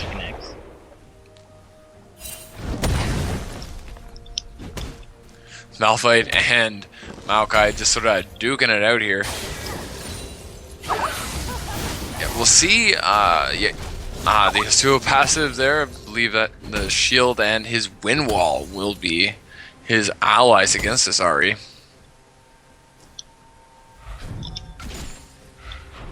I don't know if Sivir's trying to bait out the Dark Binding, or is... It was just, my support's on the way, so I can risk it. However, Graves is easily able to close distances and put out damage. And of course, once he hits that level 3, picks up the smoke screen, you are not able to auto attack him in return. So definitely very good counter ADC. Oh man, a question potentially for Twitch chat. Does anybody know, will Sivir's spell shield, if she activates it before Graves activates the smoke screen, before she enters it, will it negate the effect? It should. I'm kind of curious, it's not a direct effect, it's not damage from it, it's a spell or magic, so I'm not sure if it would be effective. She does pop the shield there and looking to block something coming out, throws the boomerang, connects a little bit of that damage back onto this, as well as getting these minions down. For 2 more auto attacks, she will get both of those last hits. Indeed. Graves, though, up in about 6 farm. So Sivir has missed some of those. The Dark Binding goes ahead. Graves is immediately in there. Will he be able to pick up? The heal comes out, and they back off. Yeah, unfortunately, with no Ignite in that bottom lane, not really much they can do. Just hope that she will recall now. So Graves will be able to just keep getting experience and farm in this bottom lane. Sivir only able to pick up a second Doran's Blade on this back and a pink ward. Jarvan is in trouble now. Oh. The charm lands onto Sejuani. Sejuani now in trouble. The Ignite comes out. First blood going over to Ahri. Cute flash is getting used there. Alright, not quite able to go Fondy, so thought he might have been in trouble. If she had the taunt available, might have been enough for Jarvan to get back and get a little bit more crowd control. And also, tapping back over to Bridget there, I am seeing a confirmation that Sivir's spell shield will negate the effects from Smokescreen. Dark Binding not, Death Sentence not landing there by the Thresh. Ooh, Dark Binding as well. Sivir doing a good job of avoiding that. Morgana, of course, getting those auto attacks onto Thresh and getting that little bit of extra gold from her Spell Thief's Edge. Maokai being taken pretty low by the Malphite. But Jarvan here with that red buff, doing damage. Maokai not really... Oh, the EQ combo under the turret, but Maokai does not come in to finish things off. Jarvan 4 back to about 150 health, remaining a big play by the Jarvan 4, but no dice for the red team there. Maokai not quite brave enough to secure that kill. Indeed, not being taken enough for that red buff to, do the finishing damages. Graves maximizing his farm lead over the Sivir. In fact, if we look, the only junglers and the mid laners are fairly even, but some discrepancies in the top lane. Graves going hard onto the Sivir. He will flash away, as I believe they were taking lots of minion aggro there as well. Jarvan engaging onto the Sejuani. She's being taken pretty low here, and the Dark Passage from the Thresh will save her. Great job of that map awareness, and now Jarvan is caught out. The Flay, he will flag and drag to safety over the Dragon Pit. So great knowledge of skills and just sort of the physics of the map there from each team. Maokai popping his ult, going hard onto the Maokai. Maokai popping his ult, going hard onto the Malphite. Dark Passage will be just the thing Sivir needs, as she was in lots of danger there. Kind of funny seeing you tripping up over the Malphite Maokai top lane. Every time I have this matchup in the top lane, I can't tell who's who. I call them by the wrong names and really expecting the same things. The entire match is so similar between the Maokai and the Malphite, despite so many differences as well. I think it's just the MA starting those names tend to trip up most of our casters. Yeah, indeed. Definitely gonna have to make an effort to discern between the two. Those saplings right there. Maokai, up a level. Good job. I mean, he's also up almost 20 farm now. Indeed, We the saw Maokai's doing really well in the top lane here, though. Part of that could be related The to Jarvan Maokai? Thor coming up so far. Yes, the Maokai is doing well. Thought I heard Malphite. Never mind. I'm not sure. Come on. back to the action though. Again, guys, about a 20 farm lead for Maokai. In the top lane, there's gonna be action as Sejuani comes in on there. Already comes back, and this could drop roll. But the Yasuo all going big. He will pick up the kill. And this could be where we start to see Yasuo snowball out of it. He's looking to 1v1 against Jarvan for Sejuani not coming back in. Yasuo does have the damage output advantage. Sejuani forced back in, but Jarvan 4 picks up the kill with Cataclysm and a single auto attack. Yasuo trying to close back in does pick up the second kill there. Indeed, Sejuani thinking that she had enough health there to finish off the kill, but Jarvan with that ultimate in his back pocket. The turnaround. Yeah, as Jarvan 4, I wouldn't have thought I made that play. However, when you're in doubt and you're that low, it's always best to go in, because either way, you're gonna die. Jarvan 4 went out with a bang. He picked up that kill. Honestly, Sejuani kept his kill score even. Indeed, it'll be interesting to see if that does lead to things in the future. Ari back to lane already with a needlessly large rod and a blasting wand, so she is well on her way to a Rabadon's. But Yasuo, his static shiv here in comparison to that, though. indeed, Not too far behind. She does have the two portions of. She could be looking for a Rabadon's first, actually. yeah. Is an interesting thing. I don't agree with going Rabadon's first, as it synergizes best with the second item. So it's best to pick up your second item first and then go for your Rabadon's for the larger AP spike. Normally we see AP champions rushing Zonia's or Morella non-con. So we'll see how this itemization works out for the Ari so far. She is doing fairly well, though Yasuo is also 2-0. The snowball has started. Indeed, we saw Sivir doing a nice job of spell shielding that Dark Binding. The Graves will get some nice poke out there with the buckshot. Graves now with a BF sword, lots of damage. The death sentence not landing. Graves goes in with the smoke screen. However, the lantern is gonna save the Sivir taking a buckshot to the face from that one. But However, she Dark will Binding take a comes Dark out. Binding. Looks like Dark Binding secures her just long enough to pick up the last 3 CS from that minion wave, though. Not able to connect there. So, but he's going to dash back out of that. Looks like there should be a kill going through here, and yes, Ari does secure.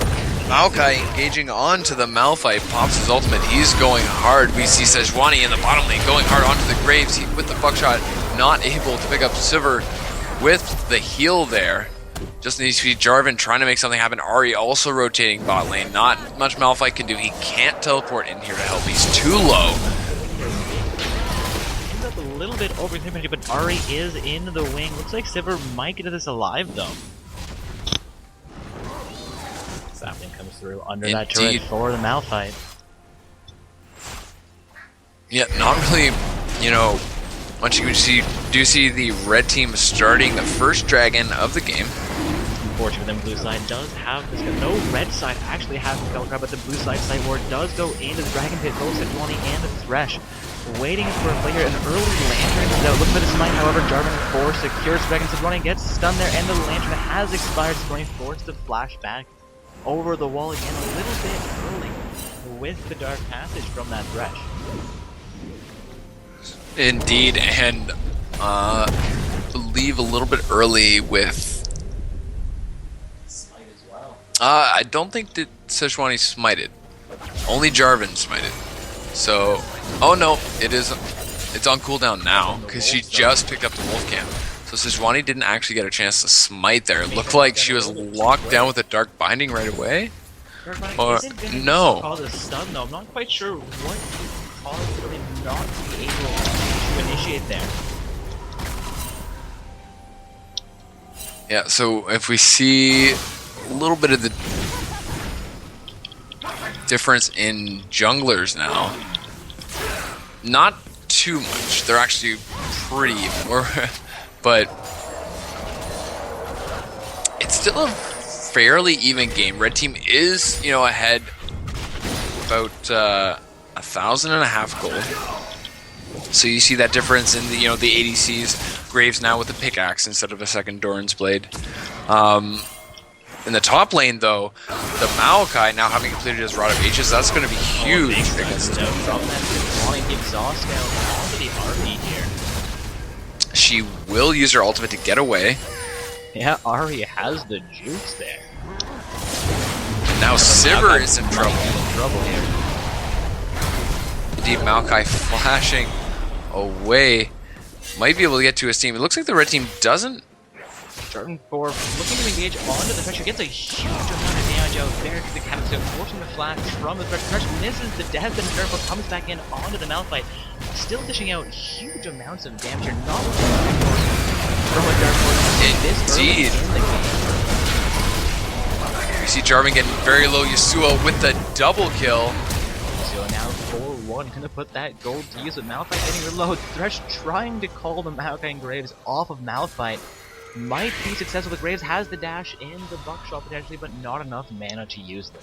Indeed, he also had his ultimate available, but not enough mana.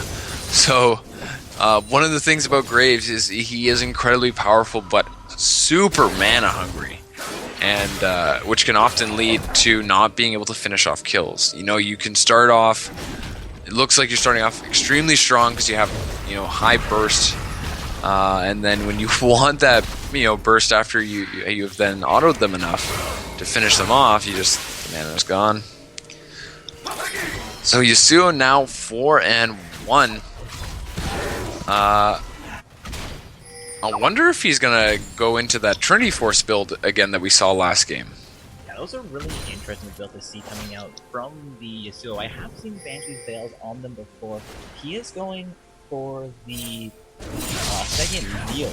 And that is a part of the Trinity Force. This could be the second time we see the Yasuo going Static Shiv, Trinity Force, followed up potentially by the Banshee's Veil again there. And then maybe even the Maw of Malmortius, as we saw in that previous round.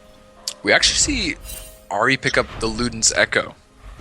So she didn't go for that Rabadon's first, so that is the new item with the AP Static Shiv. Yeah, so that's, I guess, really comparable to the Static Shiv that Yasuo has picked up, but 128 from that. A little bit of a movement speed bonus to it as well. It's quite interesting as an item on an AD carry, and Ari can be able to use that fairly well potentially. And she does have the Blasting Wand is still available. Not quite sure what direction she's going to head with that one. Indeed, looks like the red team will pick up their first turret of the game here. So first blood, first turret, and first Ari dragon going hard on to Yasuo. She does pick up the kill. There we go. And the teleport cancelled. That was Malphite's teleport. That was cancelled there by the Maokai. So before that, Team Everybody was saying first kill, the first tower, and first dragon, all going over to TFA Rikiri. Statistics say they have a huge advantage from all of those things occurring. They're still down by 1 kill right now. They have beat up the first dragon. They're up about 2,000 gold despite being down by a kill. It's still fairly close here. Indeed, it is pretty close. They have increased their gold lead to about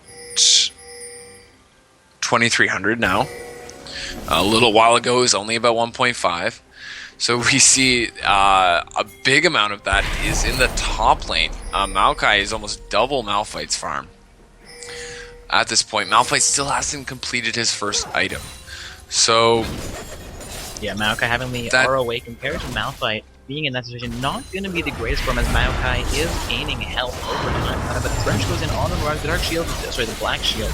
does come out as well. Also into the volley, just so 4 members, no 5 members of Wolfpack into the bottom lane. The pack mentality has emerged.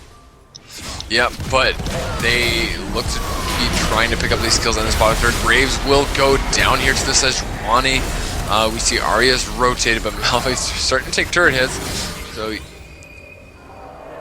they are backing off. They're pinging for the dragon. So blue team going to be trying to get some dragon control here.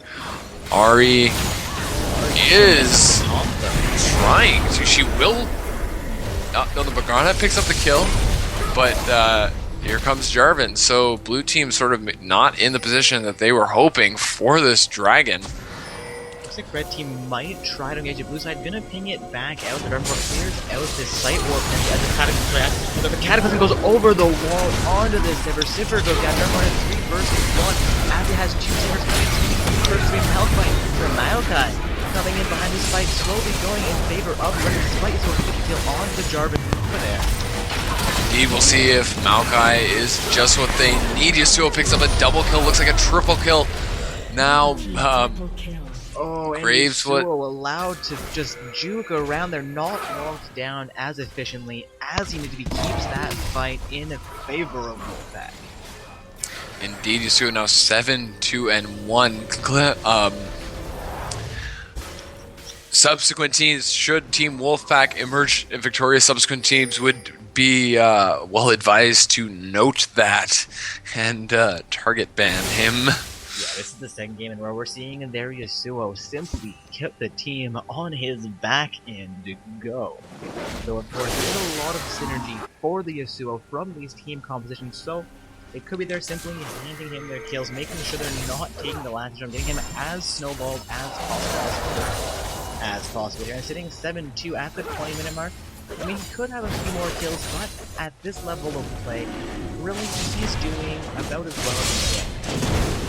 Indeed, definitely getting help from his teammates. He says Sejuani has 7 assists, Malphite 5, so definitely, but the charm lands onto the Thresh. Thus, the boomerang, Sivir's boomerang, I believe just picked up the dragon there. So perhaps a missmite from Jarvan. Actually, yeah. So Graves picks up the kill. Ari picks up the kill onto Sivir. Yasuo picking up the kill onto Ari. And chunk down the right up. There's no abandon the Rebel line to go over onto the Sejuani here, trying to get a kill on. I believe that was Graves still in the Dragon Pit.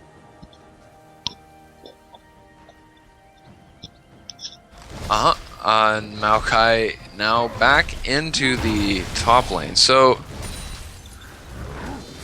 definitely good working in blue team's favor that Sivir pick up that dragon now. So dragons are 1-to-1. Red team definitely not expecting that. However, Graves and Maokai's already picked up the turret, and the middle turret is already taken, and Graves going onto this bottom turret. So the red team is doing a great job of the objective control, and they're looking for their third outer turret. However, the blue team, lots of the minions doing work and chunking down that middle turret. So Sejuani will be spotted up by the Jarvan. Sorry, the opposite way around. As Yasuo was there, Jarvan definitely had to back off. So both supports doing a little bit of a ward removal dance. So Ari right here looking for that. So the charm lands, but the Yasuo ult, Ari will avoid the wind wall, and the Jarvan picking up the shutdown. Malphite will pick up the kill. Double? No! Oh, Jarvan for Mike, and I was like, to take the red buff, not quite enough to seal the deal there. We see Sivir with the boomerang. Not gonna predict that in the right direction. Death is also not able to connect with the Dark Binding. He is on point there. Jarvan will actually miss his flag and drag, and Malphite picks up the kill.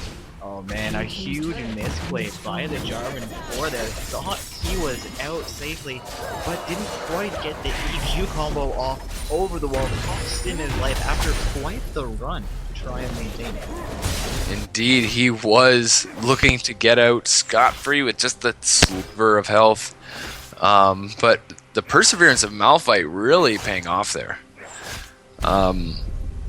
Sometimes, you know, when you see a kill is potentially, you know, out of reach and will always be out of reach, you know, rotating to make other stuff happen. Maokai could be caught out a bit here. Fortunately for him, he's got a turret to run to, so with that ultimate just taking all that damage, he looking to build potentially a Frozen Heart, I believe, rather than the Iceborne Gauntlet, which, so Yasuo going hard, the Morgana ult coming out onto this Yasuo here, he will not get away, going hard onto the Graves. We see Graves, though, with Infinity Edge, able to chunk him down and pick up the kill. Ari going hard onto the Sivir, picks up the kill. Thresh in trouble now, as Jarvan and Ari should be able to finish it off. That's a double kill for the Ari. So, kills are now even. Towers 3-2, so looks like the red team is definitely in a position of strength here, though. You know, with pushing, with that turret control, they have all the lanes, you know, going in their favor. 5 of them rotating down to this bottom turret. No, Ari and Maokai just chilling in the jungle. I guess looking for some picks here. We will see Yasuo, the Malphite teleport, the Sejuani ultimate, followed by the Yasuo ultimate. However, Graves and Morgana get away. Will Yasuo go down here? We see the chase. Jarvan looking to make something happen. The Descent's not landing. Yasuo going hard onto the Maokai, and everyone with the smallest amount of health. Malphite with that double kill from the ultimate. Double kill for the Sejuani. That is an ace for the blue team. Oh man, huge play there. Huge turnaround. Well, it was pretty even, so more like huge mistakes from the red team there. 5 for 0.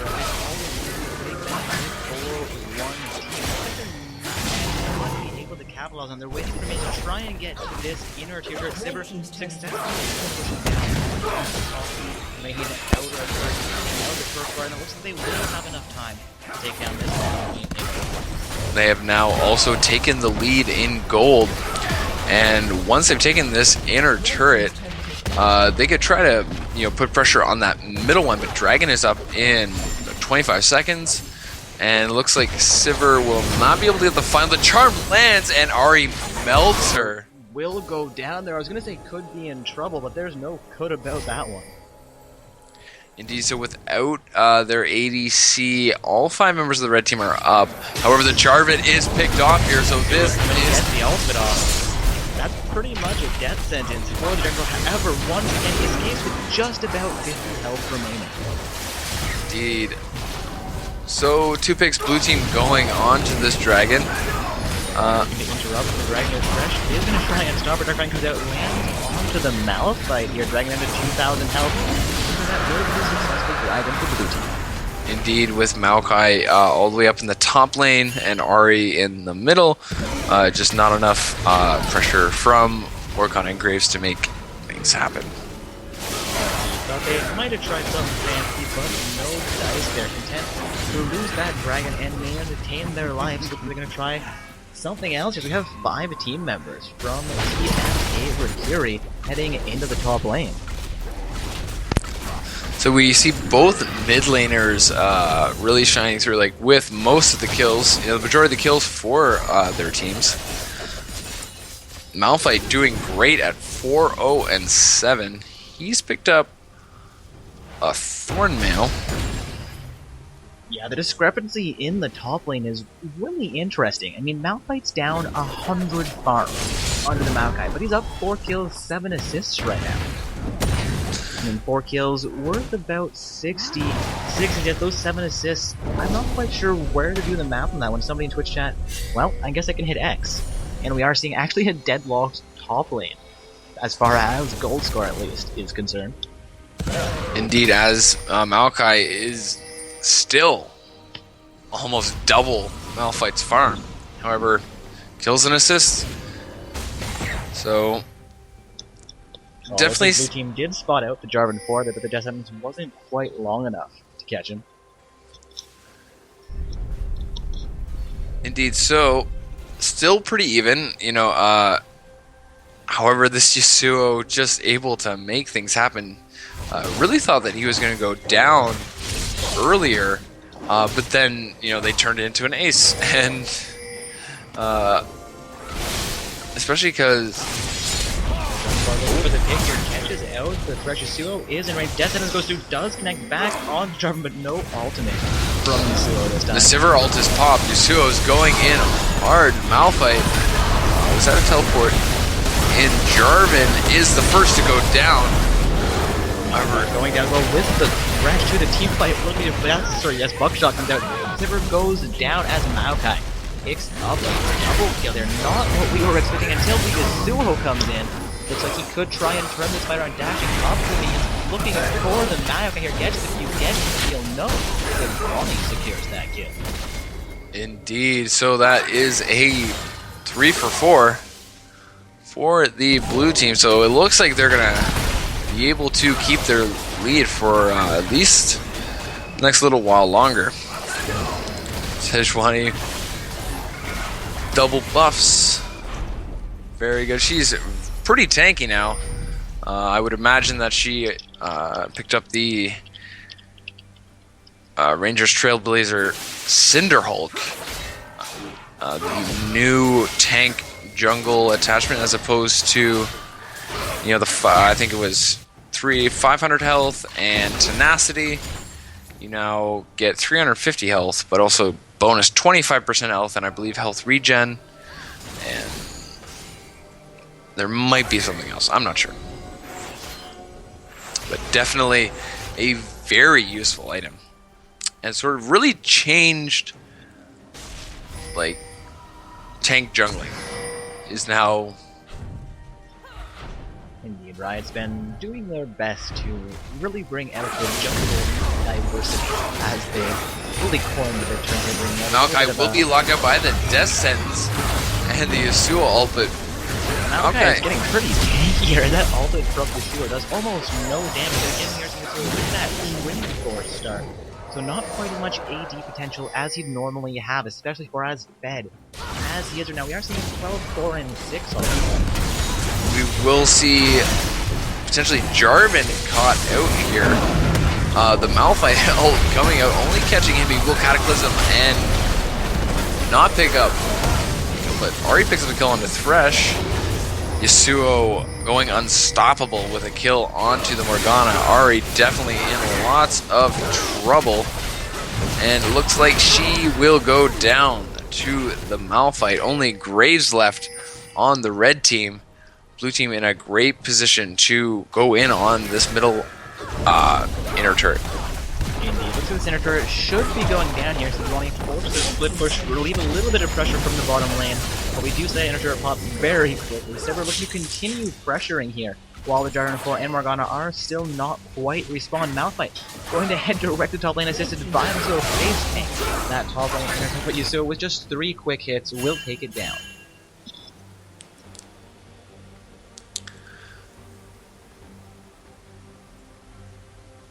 Indeed, so that is now the blue team has completely turned things around. They're now double in turret score, 6-3, 2-1 in dragons, 25-17 for kills, and they're up about 5,000 gold. They're in a good position for the next dragon, which is up in about 25 seconds. Indeed, Wolfpack did really well in that round 1 game. They're doing really well again here in this round 2 game. But TFA Rikiri in their round 1 game did have a very, and when I say very, I mean like I was wow. The charm misses, but Ahri victory. still with that damage. Is Sivir able to come back? No. Oh, Ahri with the kill there. again, guys, a comeback victory from TFA Rikiri in round 1. Apologize, I almost talked through the team fight there, or at least the kill on the Sivir. So we'll see if they can pull it off a second time here, pulling the lead away from Team Wolfpack, or if Wolfpack will continue to grow as they have set up for their 3rd dragon. Indeed, Jarvan not able to make anything happen. Graves, I believe, flashing away there. Definitely, because of course, if Graves can time it right, he can pop his ult over the back and pick up the dragon. Fresh doesn't know, but looks like he's calling Jarvan forward line. Cataclysm just... As well. This is going to be really bad time shooting him, and he does come in though. Maokai is barely hanging. Not punished too hard for it. He is never going to be focused down here. He's still keeping a kill on Grid. No, Sidwani, a second time in a row steals Malphite being taken very low. The Dark Biting misses Thresh with the Death Sentence Flake combo. Sejuani picking up the double kill. Maokai should go down here. He'll try to pick up Ari with the kill onto... Will go down for an unofficial triple kill going through there as the timer has just expired for the Sidwani. Thresh very lucky they're taken quite low. Malphite sort of not taking into account that Ari was still a factor. He was engaged because, of course, Maokai was definitely looking to make that kill happen. But this is the first inhibitor turret and inhibitor for Team Wolfpack. Doing, you know, a little bit of a different, not as much domination in the early game. Things were pretty much even, but now firmly in control of this game. Taking away this blue buff, Yasuo taking away the red buff. Pop ward. Baron is not warded. Red team would not be able to make a Baron happen at this point. With Ari in that bottom lane for the farm. They would definitely be... the blue team would be able to react in time at this point. Ari spotting out 2 sight wards there, which we were not able to finish off either of them, though, with their auto attack. Leave both those wards covering their blue pit. Well, blue side looks like they could be engaging on the dragon. No, going to engage onto Maokai. Stretch lands with the black shield, so trying to keep him out with 4 versus 4. Like Jarvan 4 ends up going ham. We'll see a quick combo these offers out on the two. We'll still try to do that. Not doing the focus. At home. Fresh goes down first with the Jarvan 4 as well. Malphite also getting very low, trying to get the tanks focus down by the rest of the path. 4 for 1. Yasuo goes down to 20. Trying to exit this fight with her life. I think the tables may have just turned here while TFA Rikiri look to start winning their team fight. Sejuani does go legendary by the end, though. Be interesting. She probably, the buckshot for the ace from the Graves.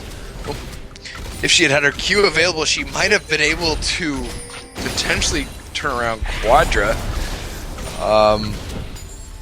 Especially as she has picked up Thornmail, so if she had focused Ari and Morgana first, Graves might have killed himself on her. It's a terrible thing to say.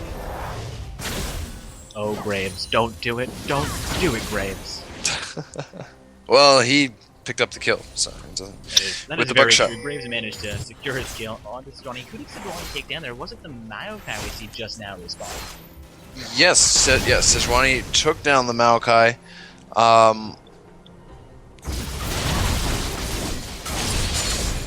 So definitely a great, turn of events here. Lots of action in this round 2 game. We'll see if the blue team tries to force a Baron fight.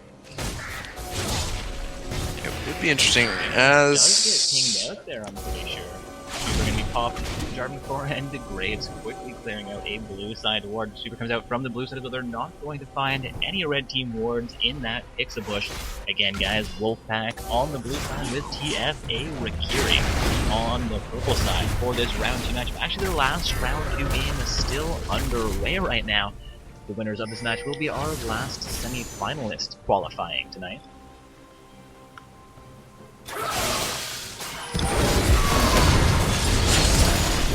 Jarvan potentially caught out here. The Cataclysm comes out, but he just kind of traps himself.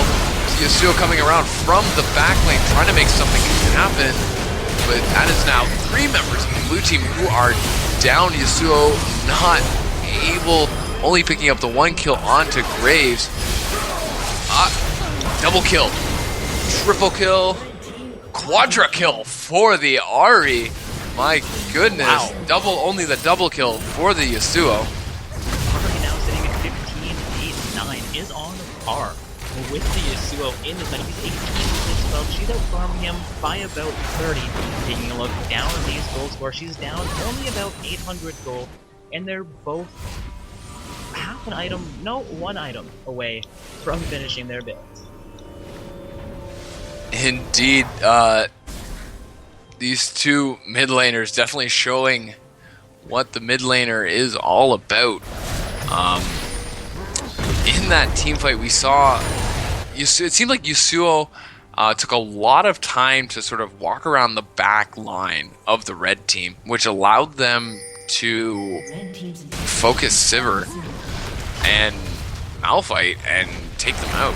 Yeah, Yasuo done fairly well entering fights a little bit later in the earlier team fights. However, may have been a little disappointed there, not thinking his team needed him as fast as they did in that. Blue team starting another dragon. If they get it, will be their 4th.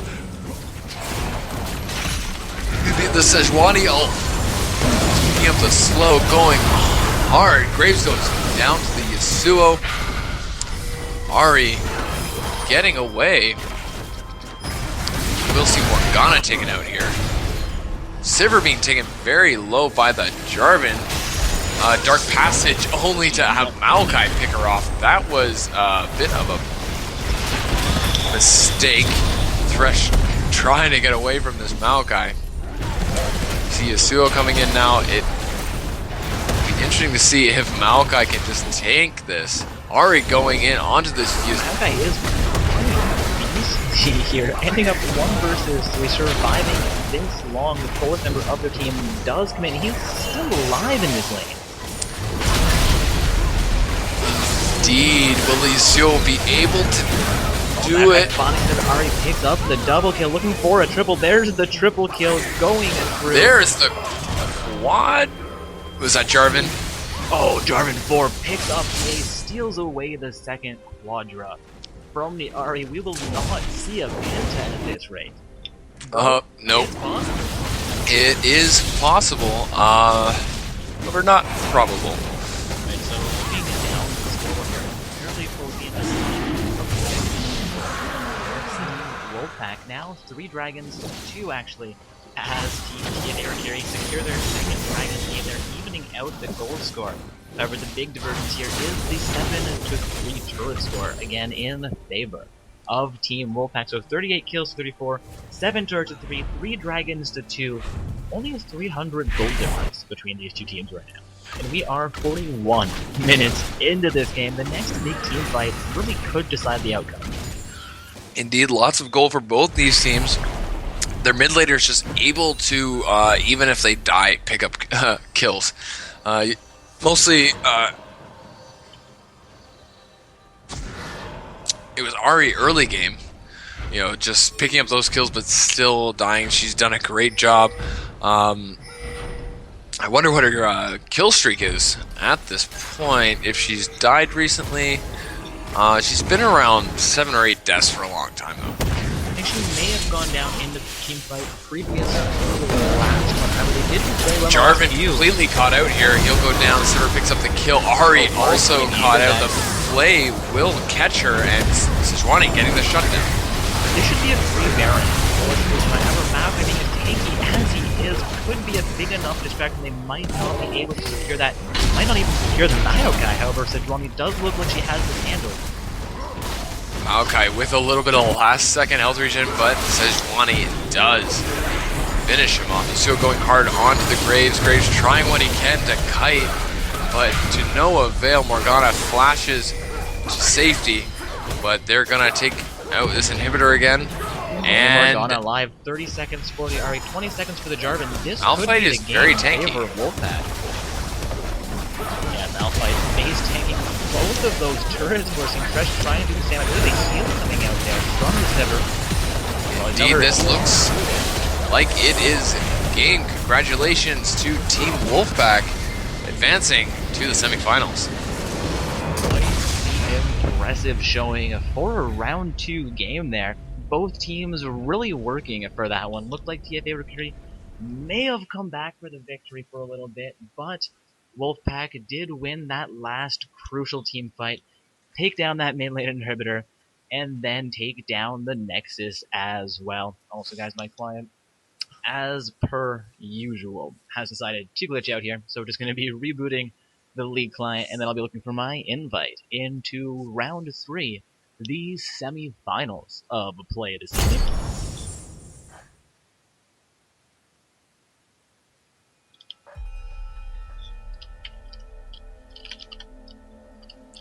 Indeed, we saw this as a very hard-earned victory for the Wolfpack. Definitely close games, and then we saw them get that ace. Thought that it was going to be straight to victory from there, but then Red Team, of course, proving that you should never give up, but eventually still being defeated. Definitely made for lots of great action.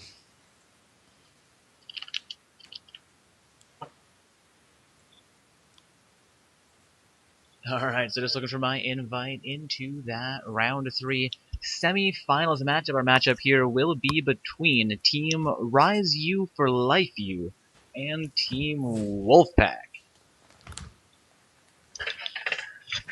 Oh, apologize there, guys. A little bit of technical difficulties. Dark Orbs rolling over all the chords. Alright, again, just looking for my invite here. Believe that is what I was waiting on.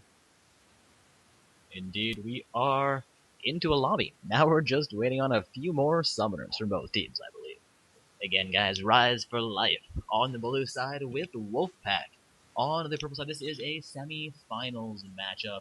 I will get that bracket posted back in the Twitch chat momentarily for everybody.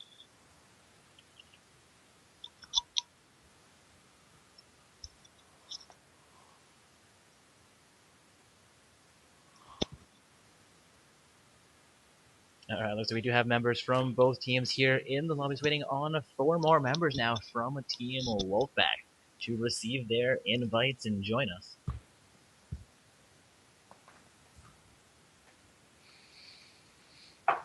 So we do see 4 diamonds and a platinum on the blue side. Should be an interesting game. However, this mostly last season gold team has done a great job of upsetting these higher ranked teams. Definitely, you know, if they get that Yasuo pick again, we're going to see a good game. Indeed, should be an interesting game to watch here. Both sides, I imagine, have been doing fairly well to make their way this far into the night tournament. We have gone through 2 rounds of play so far. So both these guys on a 2-game win streak to make their way into the semi-finals this evening.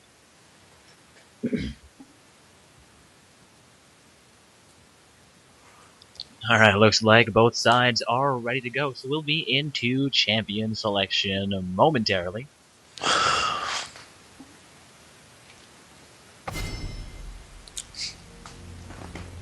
And we are into the champion select. We see Sejuani, the first ban, so potentially, as the Wolfpack's game just ended, we might have seen this other team do some research.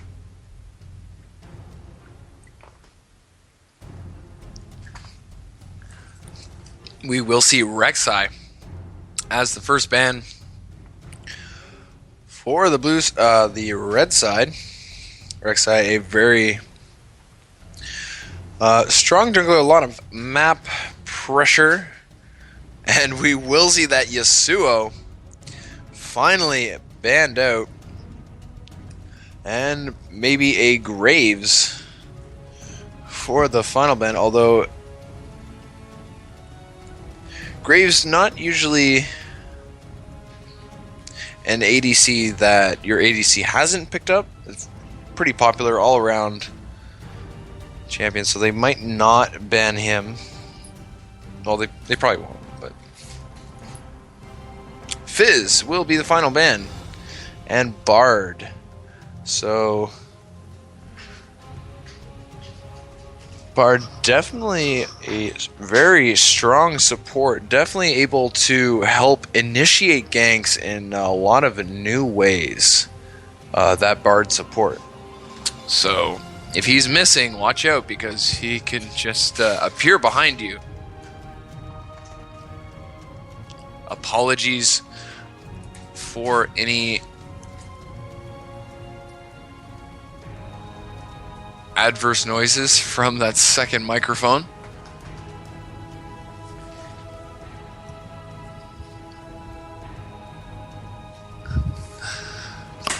So it'll be interesting if we do see a Zac jungle. We do see the Sivir Maokai locked in there for the red team. Definitely saw Maokai be a huge lane presence last game. However, the Holy Bible was playing Malphite, so it may be like, oh my goodness, this champion that I'm playing against is maybe something I should play as. Instead, so we might see a Diana mid, probably a Malphite top. So could also be the Maokai countering the Malphite. So we'll see Lee Sin and Diana locked in. Nautilus and Kennen very quick right back over to the blue team. So Janna, very strong support. Probably be Kennen mid. I don't know if Kennen support is a thing. If it is, Twitch chat, just feel free to let us know. Increase our knowledge pool, as the collective experience will always be greater than the individual. So, Graves Kog'Maw. Kog'Maw has great range, and that mid to late game is scary.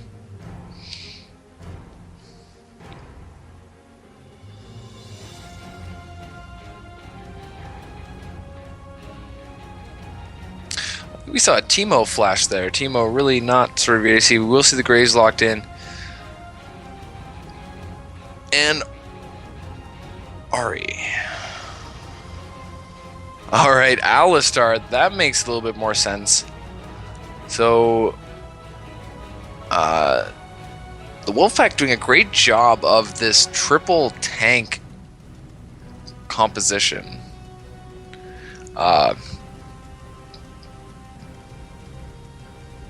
You know, we saw the Malphite, Sejuani, Thresh last game, so this game is Maokai, Nautilus, and Alistar. As well as, you know, they can rely on their ADCs and mid laner. Definitely impressive, although we'll see if his Kennen is as good as his Yasuo. Again, facing off against a Diana who has gap close and CC and poke, so definitely. And the blue team not running any teleport. Double ignite. Oh, we see the Diana. Sorry, I spoke too soon. It will be a Diana top lane with that teleport. Malphite middle, potentially switching up there, not to have that Malphite Maokai matchup. Malphite may be saying, I can take this Kennen if you can take the Maokai. So,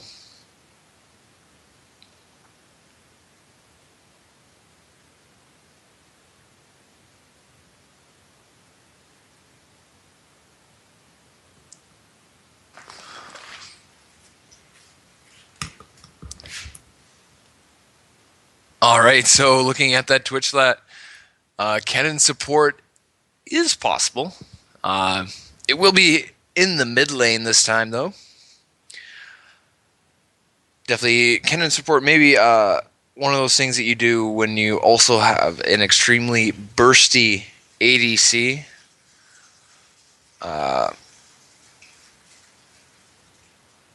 As I do not believe, does cannon have a stun? Is the question. So,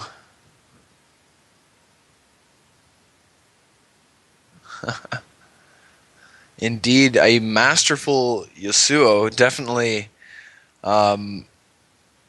keep an eye out if it is allowed in future matches. If the Wolfpack wins, they could be defeated.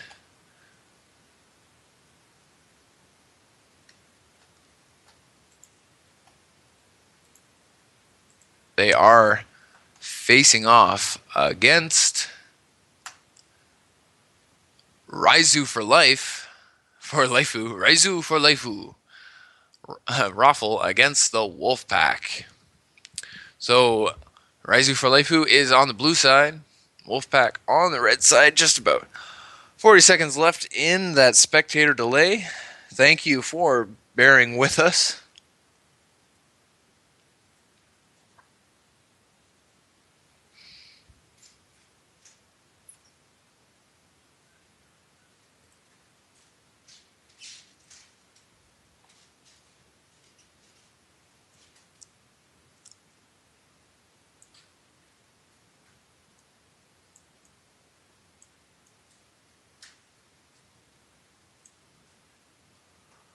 Sorry for the silence. Well,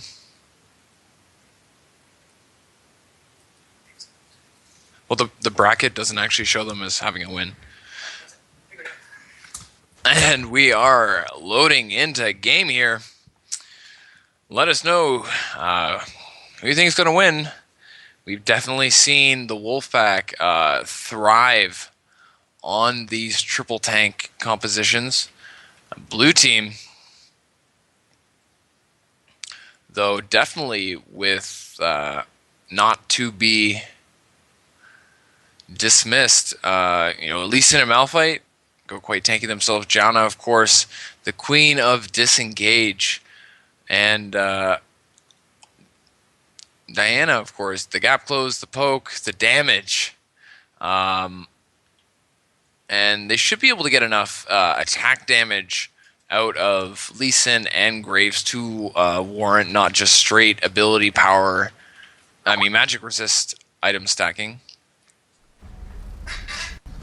And I'm going to pass it over to the main man, Dark Orbs, to get you guys started off. Alright guys, I have returned to apologize for my brief absence there. Sounds like Brickpanzer did a great job of covering things. Just gonna get the scoreboard reorganized here while we make our way into round 3, our semi-finals matchup of play here tonight. For tonight's Not So Stock Gaming Open Bracket Tournament, our semi-finalist teams are Rise for Life and Wolfpack. As far as the matchup we're currently watching are concerned, our other semi-finalists tonight are Spring Breakers in Alaska and Kawaii Desu Ni. So good luck, of course, to both of those teams as well as the two teams we are currently watching on the stream making their way into the finals matchup, though.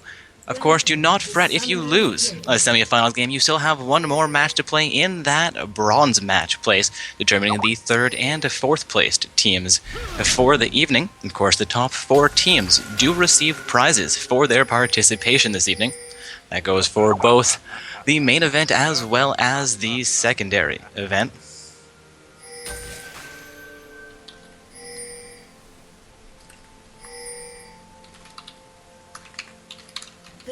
Also, just looking into a quick issue in the bracket there. Looks like we had a match potentially double reported or a false report coming in. Thank you for alerting us to the inaccuracy, potentially, of the bracket. I believe everything is now fixed. Our admins are looking into what happened there. But, guys, back to the matchup at hand. We have both teams looking they're going to be setting up for a fairly safe start here. Lee Sin waiting around the Krug camp while we have a Nautilus waiting to start on his Gromp. Minions have spawned. And again, guys, we are in round 3, the semi-finals matchup between a team Rise for Life. On the pro side, ironically, with no Rise on their team. A little bit disappointed about not getting to see that Rise come out. Maybe a previous tournament winner could have saw some triumphant Rise skins. We are in the semi-finals, so this team is fairly high caliber, making our way towards that finals. But the Krugs have been started, at least in will pick that up, while the Gromps, of course, have been started by Nautilus, as well as Sivir and Alistar, heading into lane, while Janna and Graves do the same. Kennen and the Malphite already duking it out in the mid lane here, while Diana is in the top. So I've got those matchups incorrect. Looks like Maokai decided to start off with the Raptor camp, will successfully clear that out, get his level 2 recall, and I believe teleport back out into the top lane. There we go, we do see that teleport emerging from the Maokai. There's action in the bottom. He leaves a buckshot out onto the Sivir. She's down to about half health, while Alistar's lost a tiny bit of health as well. Janna forced to use a health potion in the bottom. He gets an auto attack off onto the Alistar, though, taking back up to about 3/4 of her health. Alistar coming back in on the Graves. The auto attack does come out from Graves into the bottom lane, though, keeping him safe, getting Alistar a little bit lower. Lee Sin also onto his Raptor camp. Well, there's action in the bottom. The boxer comes out onto the Sivir. She's chunked down to about 200 health. They're forced to utilize the health, and Graves going for the auto attack onto the Alistar, though, while Sivir is in range. Coming it back in there, she misses the boomerang. Will put a huge amount of DPS out onto those minions, though, trying to get as many last hits as she can. Try to relieve pressure that Graves has just built up in the bottom lane, though pressure at this point not necessarily a good thing for their lane. However, Sivir chunked down even more effective there as Janna comes in, at least into the mid lane for the first gank from the blue team. Kennen forced to flash out. I believe the Q did not connect due to that flasher's action into the top lane. Maokai chunking down this Diana. She's forced again to utilize, I believe that's going to be her flask being activated, though she does have both of her health potions still available despite being down to about 250 health here. Maokai also down to 4 health. Janna coming in, looking for an auto attack or a Q onto that Sivir in the bottom lane. Sivir staying in lane, needing the experience, needing as many last hits as she can get here, but being a very low right now. Graves looking for a buck that gets the auto attack off onto the Alistar. Can't quite get into range to pick up the damage onto Sivir right now, and I apologize for the Skype beeps, guys. Setting that back to DND. Alright. Oh, breaking the screen. Alright, a little bit of bottom lane action. Sivir actually regenerating back out to about 300. Will be a little bit safer in the bottom lane, playing this very, very well, despite being in not the greatest position. Though we are seeing Nautilus start his wolf camp, might be heading towards the bottom lane, but there is going to be a ping from the blue side saying, hey, we know Naut is there, which I'm not quite sure, but potentially a blue side ward into the red team jungle from Lee Sin with a little bit of early roam, but we are seeing Lee Sin recall from finishing his Gromp camp near the top lane, while Diana and Maokai are still duking it out. It looks like things are fairly even in the top and the mid lanes. Not a huge farm divergence between them. However, Graves in the bottom lane doing very well against Sivir, nearly with a 10 farm lead at the 5 minute mark here. However, Alistar flashes in, gets the stomp onto Graves, but that initiation will cost Sivir her life as Nautilus comes in a few seconds too late. Gonna try and continue the engagement, though. The exhaust comes out onto Graves. Nautilus now all on his own as Alistar exits that fight, looks to wrap back around as he dodges the Q coming out from Janna. Graves down to about 300 health. The poison coming in from something. No clue what just poisoned the Graves there. And Janna also getting poison. Looks like he's coming off of the Nautilus here.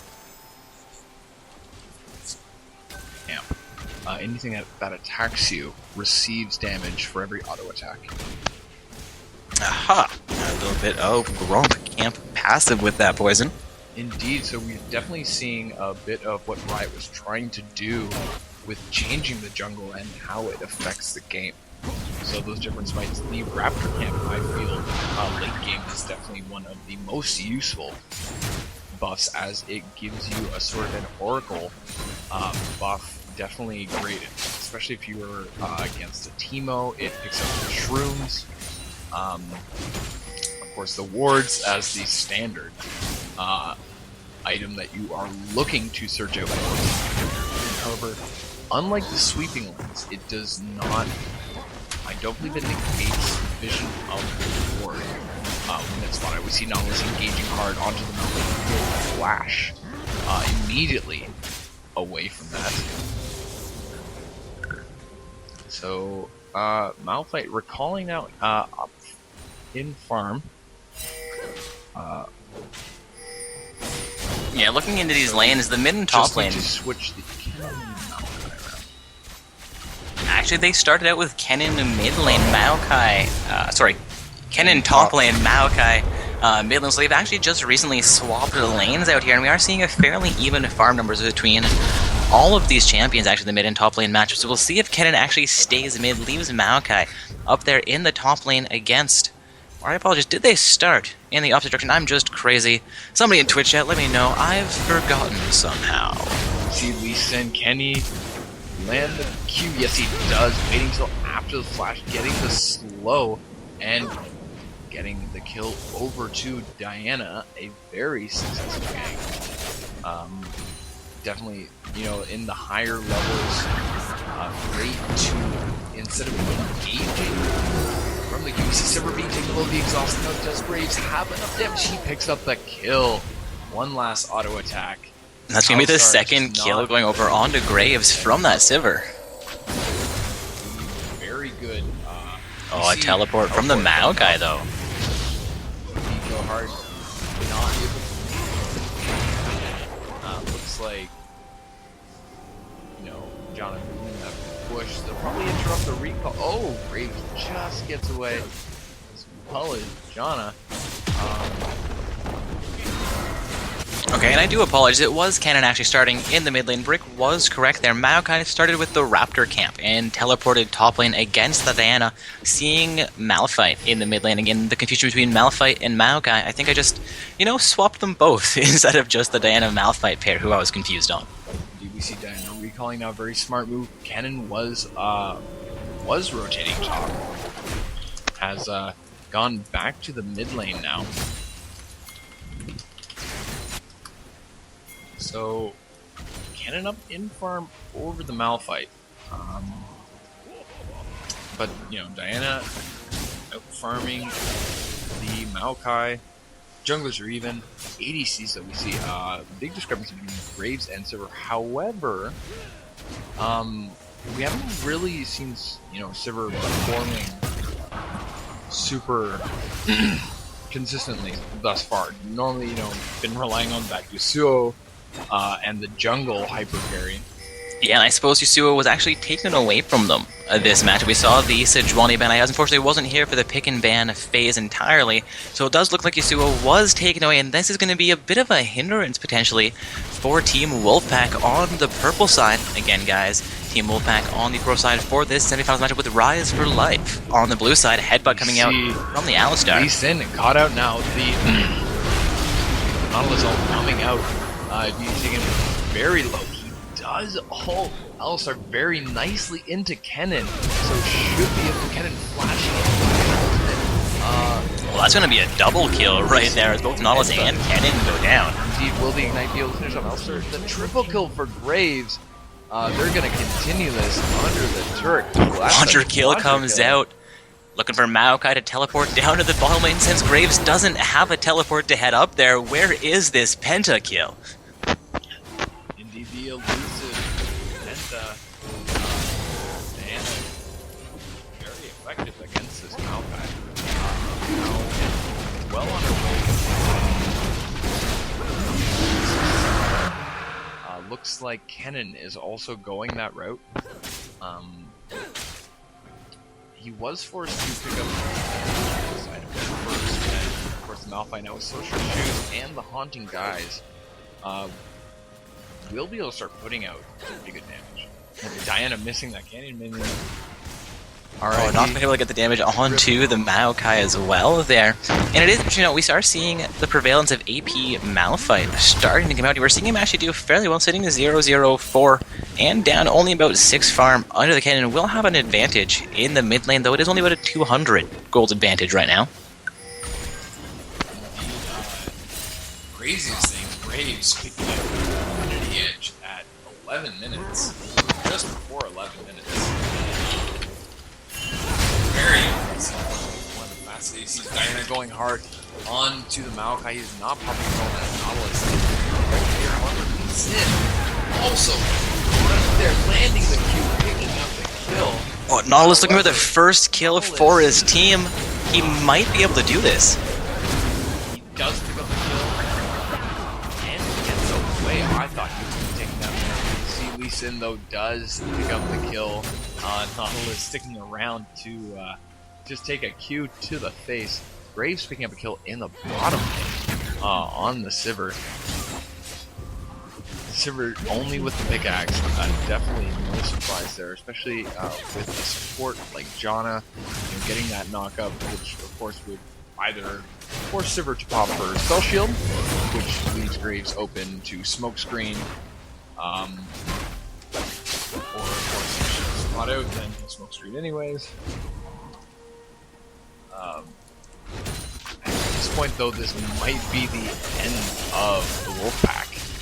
If the blue side can continue this lead, especially with a phenomenally snowballing Graves. Indeed, Rise for Life has won their previous matches very decisively. We saw them, actually the first victors, I believe, in round 1. The last matchup in round 2 to start was actually their matchup, and they were the second team making their way into the semifinals, so very quick games coming out from them tonight. Engaging hard on Maokai, he does pop this ult, but she is still able to put a huge damage, takes his flash, she will flash engage for the kill, and will escape, not taking unnecessary turret hits. And looks to be in a good position to start forcing these Graves going hard, jumping down Alistar very low, getting those hits onto the Nautilus. He does get him out with anger. We see Malphite engaging hard with his ultimate. Damage is done. That's a double kill for Graves. It's a triple kill. And the Janna shield comes out. I think he was ignited there by the cannon. Could have been shut down, but definitely we see some great support coming out. Kennen with the admission of that ban being decisive. Definitely the picks and bans phase never to be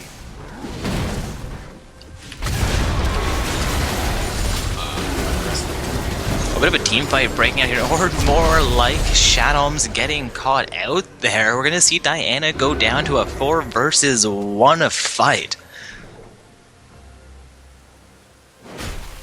Indeed, Diana, the only one to have died on this red team. Not really a huge deal at this point, as won her lane. It's now 3 turrets to 0 for the red team. Just picking out whether even an Alistar and a Maokai not wanting to engage Graves with Berserker's Greaves and practically finished the static shift. Definitely going to just destroy in these team fights.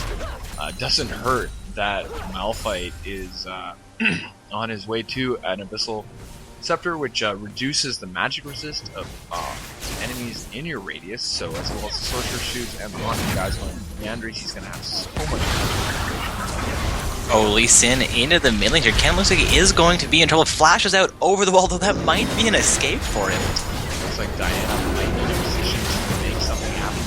Five backs off. Kennen will escape. The sapling comes out, gonna slow down the Danny here. Lee Sin trying to wrap around as well. Nautilus goes down though first.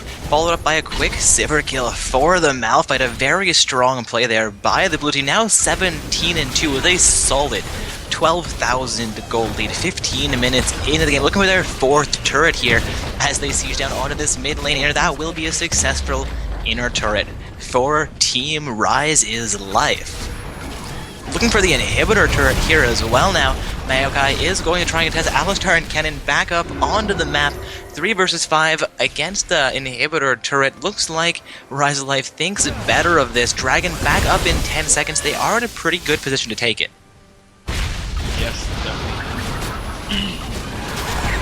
Not really much red team can do because of course Sivir has to push out this bottom lane, and Graves just does so much damage. At this point, with the of course the Infinity Edge giving you 250% critical hits, this dragon goes down. Second dragon, 4 turrets to 0, 17 kills for 2.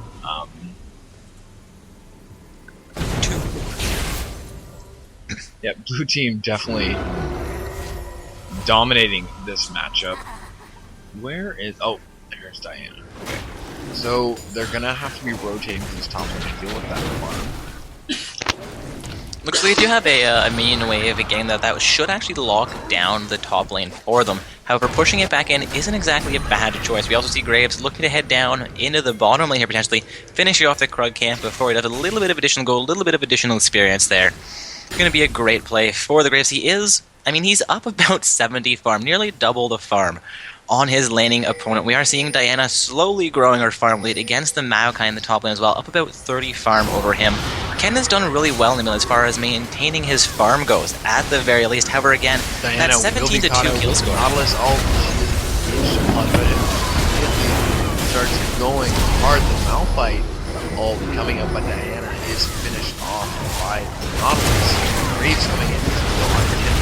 Instantly melting. Alistar at the double kill. He's going hard onto the Nautilus now. Nautilus flashing over the pit. Will Graves be able to pick him off? Triple kill from the collateral damage. Maokai ulting into that bush for some reason. Should be an easy quadra. Unofficial quadra for Graves. Oh, the timer not quite long enough for that one to go through. Sivir does drive. It comes back and trying to defend this mid lane inhibitor turret, but with 4 members of a Team Rise of Life sieging onto this, they will succeed at taking that down very quick. Looking for the inhibitor as well. Diana having recalled or been killed in that last fight, making her way back out onto the map as well. Here we do see Alistar trying to come in to contest, the inhibitor has already gone down. Blue side also with a decent sized minion wave in that top lane should be able to secure an inner turret here as well. Yeah, definitely this inner turret will fall very quickly. And we will see Diana pushing this mid lane straight up. Not giving any breaks. Maokai being chunked down very quickly by this Graves. Not tanking by far. Twisted advance, taking him way too far beyond his teammates. And he'll go down. Graves now 15-0-2 is a monster. I would say legendary work overall, picking up the kill on and off. That's another kill over to the Graves. And he and Jana will remain to, I guess, try to pick off that top. First goes down, Malphite with the ultimate. Kennen gets the shutdown onto Lee Sin though. Diana with the kill onto Kennen. However, yeah, a little bit of an overplay there by the Lee Sin potentially does cost him his life. I mean, they are sitting 25-4. I think they're fairly confident at this point in the match because they will engage on to the first Nexus turret here as well. They do have a Subian there to assist Tank, but they have 4 members of Team Wolfpack here now to defend. I mean, it looks like they will be forced out of the base. Alistar going full ham, gets the ult, but I'm going to absorb as much damage as he can. Diana coming back in. Graves not going to throw the bug shot there. Alistar down to half health. Alistar goes down. Sivir also out over the wall, going to get caught out. Looks like that will be a surrender vote actually going through from Team Wolfpack. We have Team Rise is Life victorious in the semifinals, moving on into the finals matchup to face off against Team Kawaii Desu Ni, while Wolfpack will make their way into the bronze match, where they're going to be facing off against Team Spring Break in Alaska. Also, guys, do have the standard post-game client glitch, just getting League of Legends rebooted and then looking for my invite into our finals game. And again, guys, we are heading into our finals matchup for tonight's Not So Stock Gaming Open Bracket Tournament. It's been an interesting night of matches so far. Been some great games. A huge game for Rise for Life. In that last round, we saw Wolfpack doing very well in round 1 and round 2, but not quite up to snuff in round 3 there. Best of luck, of course, to them in the bronze match, their next round of play. And for the stream, of course, we're heading into that finals matchup. Just waiting for an invite from Rise for Life or Kawaii Desu Ni. Will remind Jimlin to send me an invite here. Jimlin 4, of course, a member of Team Rise for Life, who we saw on the blue side in the last round of play. Again, guys, Rise for Life will be blue in the finals match, and their opponents will be Kawaii Desu Ni. We've seen some quick games from Rise for Life, but Kawaii Desu Ni is on a 3-game win streak as well, making their way into the finals, so we'll see who continues that streak, makes their way into the final slot as the victor for tonight's tournament, and who goes home second. I mean, not overly disappointed. It is still 2,400 RP for each of your final 5 summoners as the second place team. However, you do have the first place team picking up 3,200 RP and a triumphant Rise skin. Apologize for my thought hiccup there, moving myself down to spectator slot while I talk apparently a little bit too much for the Dark Orb's brain to handle at this point in the evening. Sometimes when you click, it doesn't click. I don't know. It definitely seemed to me as though you had clicked the spectate, but then you didn't go into the spectate mode.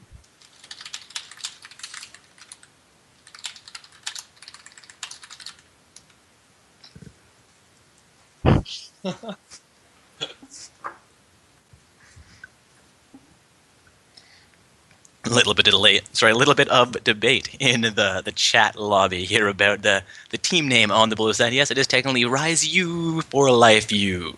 However, in order for us to actually say that during a team fight would be a little bit extreme just calling them Rise for Life, since it rolls in 3 beautiful syllables as opposed to 5. Indeed, a little bit too many U's there. I would have accepted it if he had taken as many U's as he had kills last game, but there are a few extra. Not by much, though. Shots fired. Shots fired. Again, guys, heading into our finals match. So we do have all of our summoners here. No, waiting on one more summoner to join the lobby. We'll get the bracket posted back over into the Twitch chat as well momentarily. Of course, by the time I'm saying that, it's probably already there due to the stream delay.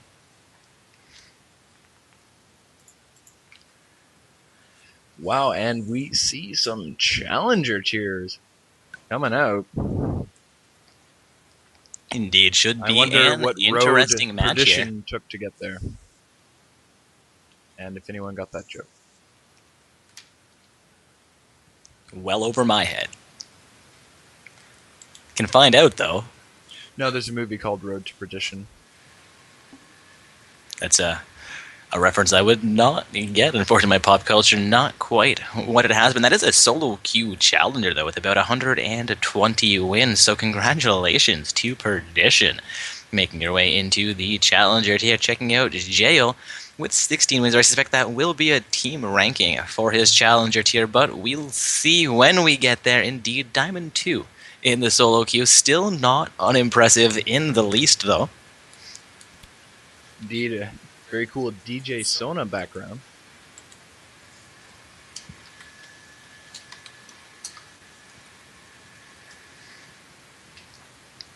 Alright, already being asked from the blue side here. Just waiting for confirmations from purple team. Again, guys, Rise U for Life U. on the blue side with Kawhi Desu Ni. On the purple side here, we saw a very impressive showing from Rise for Life in round 3 of that semifinals matchup. However, they're against a multi-challenger team here in round 4. We'll see if they can pull it off again. Looks like that third challenger going to be in a 3v3s, but Masters in solo queue. So again, still fairly impressive for these ranks. We are seeing all diamonds, aside from one platinum. That summoner being a Shadow Wounds 81 on Team Rise for Life.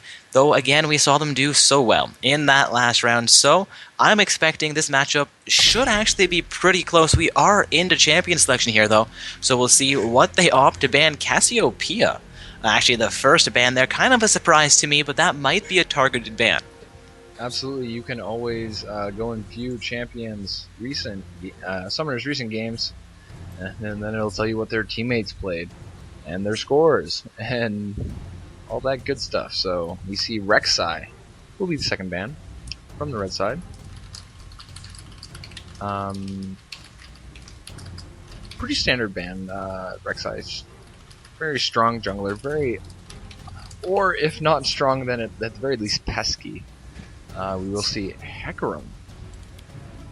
Hecarim is a very strong jungler or top laner, depending on, of course, how you play him. Yeah, it's always interesting to see Hecarim taken into a lane, as he is traditionally played in the jungle, but is very strong in lane as well. It's kind of like a lane wink, something you don't really expect to see, but when it comes out, you're scared. Indeed, we will also see Zed be the second ban, followed by John on the red side. Ari is the final ban for the blue side.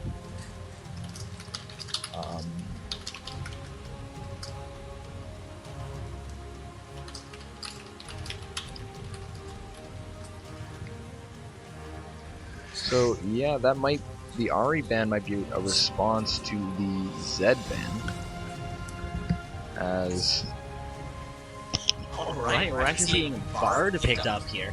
I've not read Bard's kit, I have not seen him played yet. This is going to be an interesting finals matchup for me. And also guys, as we are in Champions, I'm going to leave this, or hand this, over to Brick Panzer, and I shall return momentarily. Alrighty, we do see Thresh locked in on the red side with a potential Lux pick. And, potentially switch to LeBlanc. Very mobile.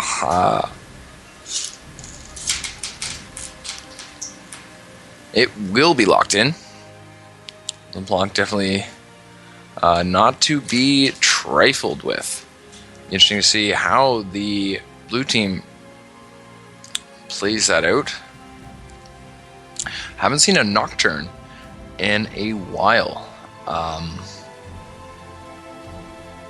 Definitely viable, but the Jarvan is then hovered.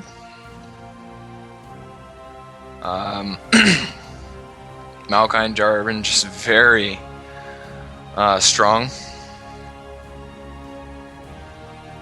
able to put out damage while also being extremely tanky. Be interesting to see if the Pantheon is selected. Just the ultimates are a little if there's not enough coordination with your team, your ultimates fall flat, and it will be switched back to Jarvan. Something just a little bit more conservative, a little bit more safe. I haven't seen Kha'Zix in a while either, so this is just, he's hovering because he wants to play Kha'Zix, then switches to something else. Scion, definitely. Strong possibility for the top laner. We do see the Kha'Zix locked in, so it'll be interesting to see if he tries to counter jungle with that. Kha'Zix also has a hop, so if Jarvan does ult him and Kha'Zix can't use the Cataclysm to his advantage, he can always hop out of it.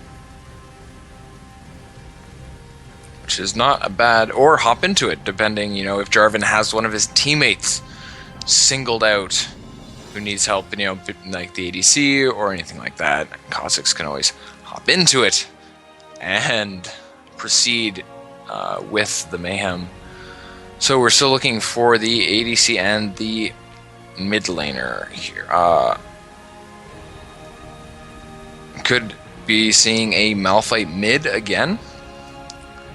Definitely a possibility against the LeBlanc.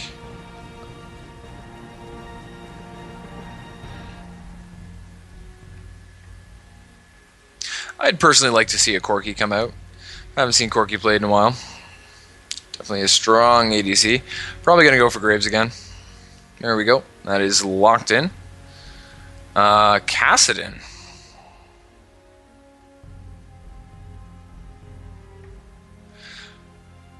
Okay, they do go with an ADC. There we go.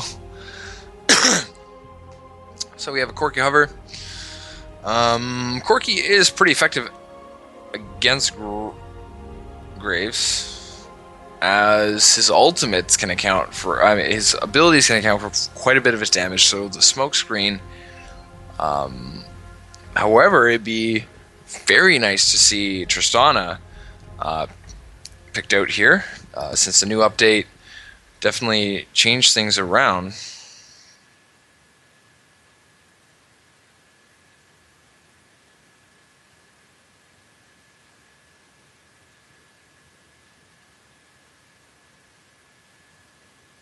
So we will see a last second Corki switch.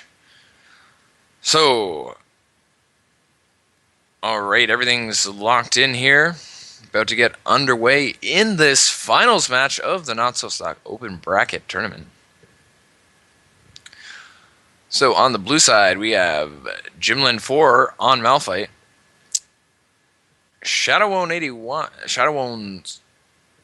Sorry. In the top lane, we'll have Shadowwounds 81 on Maokai. In the jungle, Angel T on Jarvan.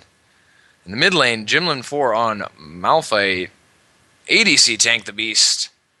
And support 2K Davy. So on the red side, we're going to have SS Forefall on Scion. In the jungle, Perdition on Kha'Zix. Jajail in the mid lane on LeBlanc. Sorry, excuse me. Quelly Darling as ADC, and Sog HP on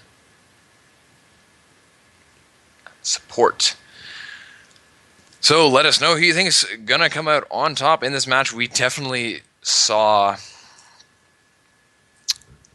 this blue team dominate the last game, and indeed Dark Corps mentioned that they have dominated all their games so far. Both teams, however, are on a 3-game win streak, so they definitely have the confidence in their mentality working for them.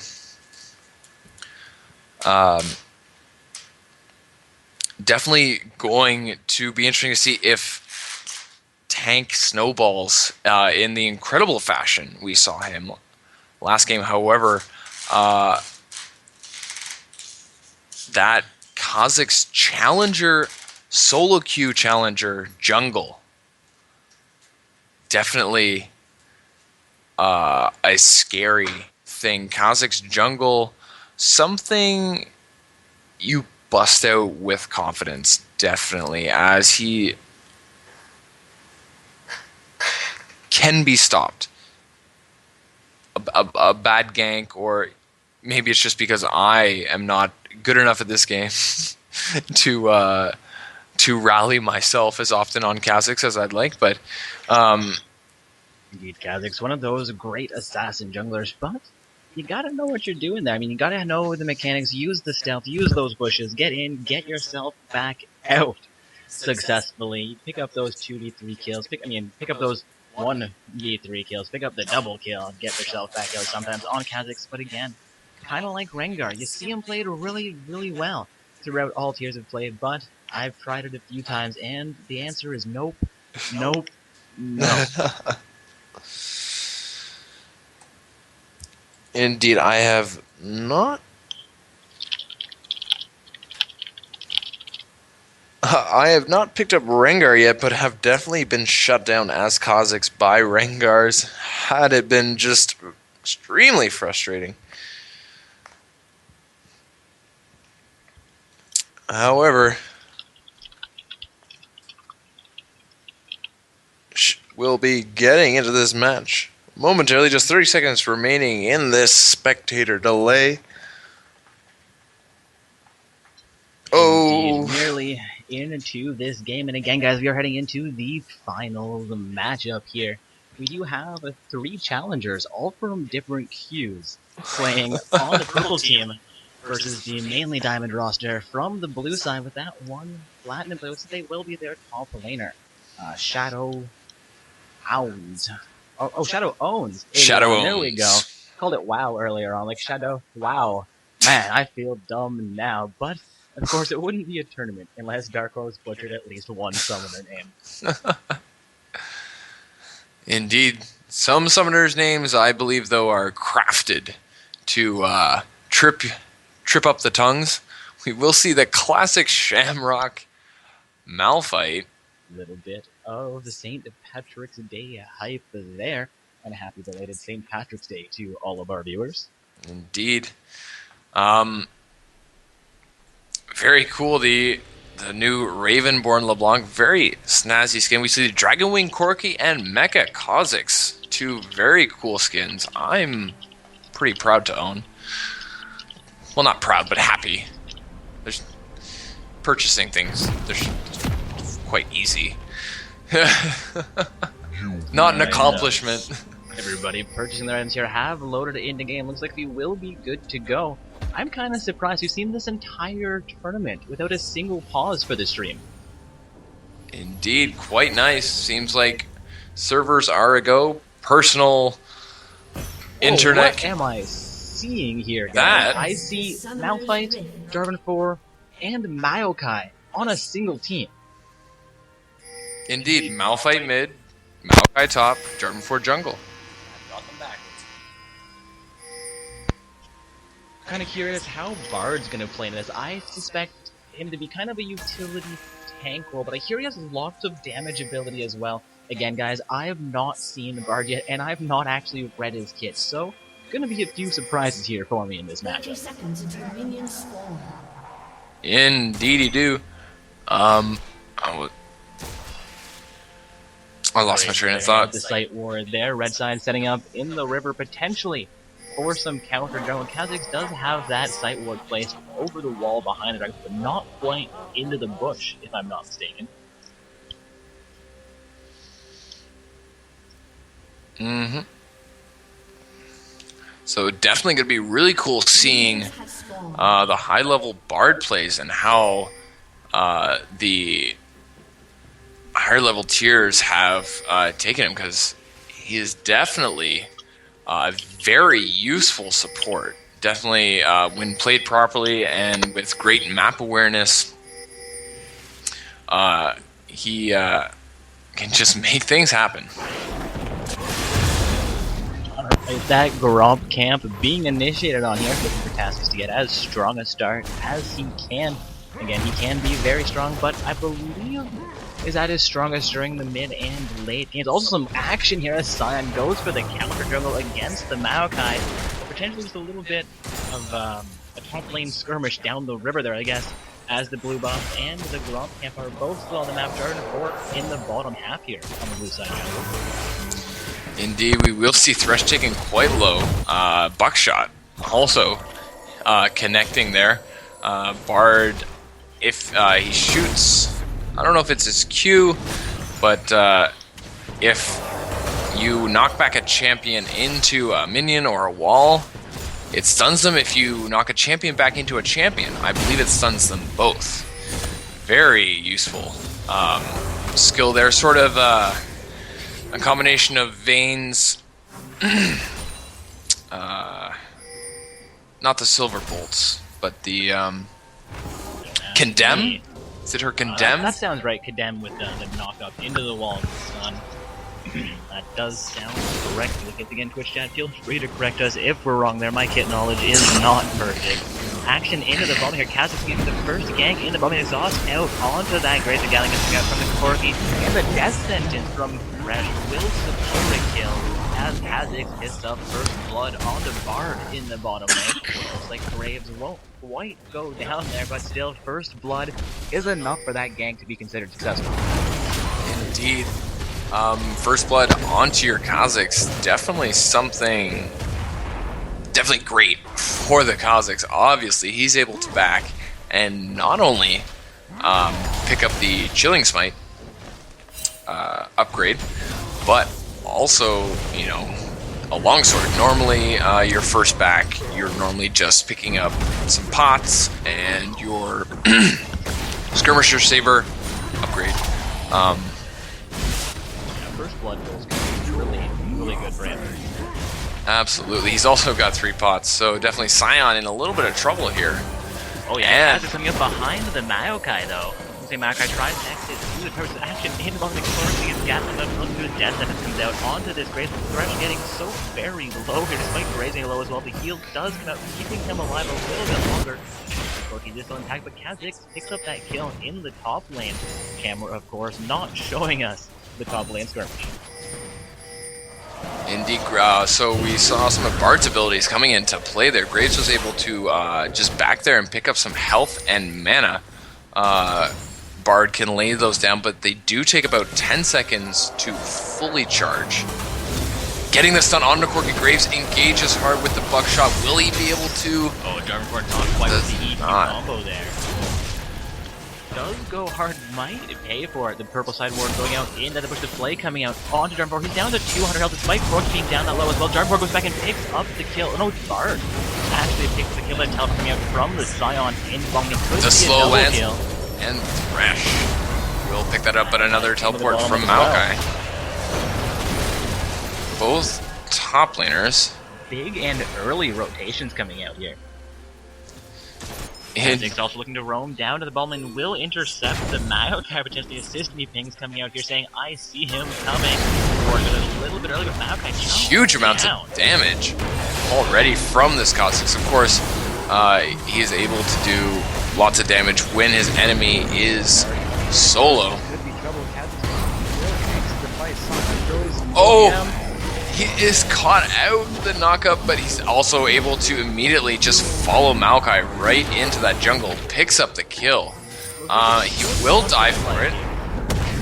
Malphite picking up the kill there, and of course everyone running away from that Scion passive. Definitely one of the more annoying passives in the game, especially, you know, with that early rework, sort of completely forgetting about it and going, oh, that happens every time. Yeah. Yes, indeed, the Scion passive. Never gonna get used to that one. So as we stand, Red Team has eked out a slight win with those, you know, with that first blood.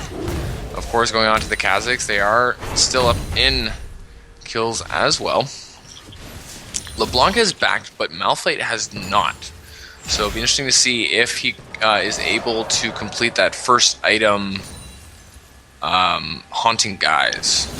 He does, so definitely going to be a nice little bit of extra damage for him.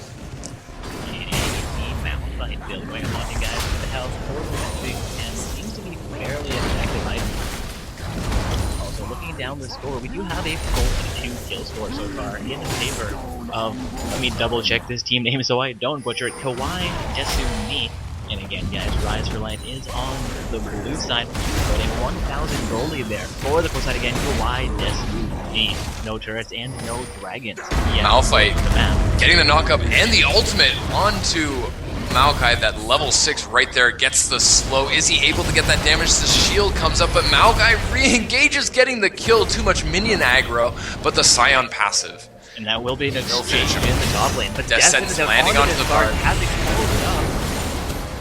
Malphite with the ultimate onto LeBlanc. She is finished off.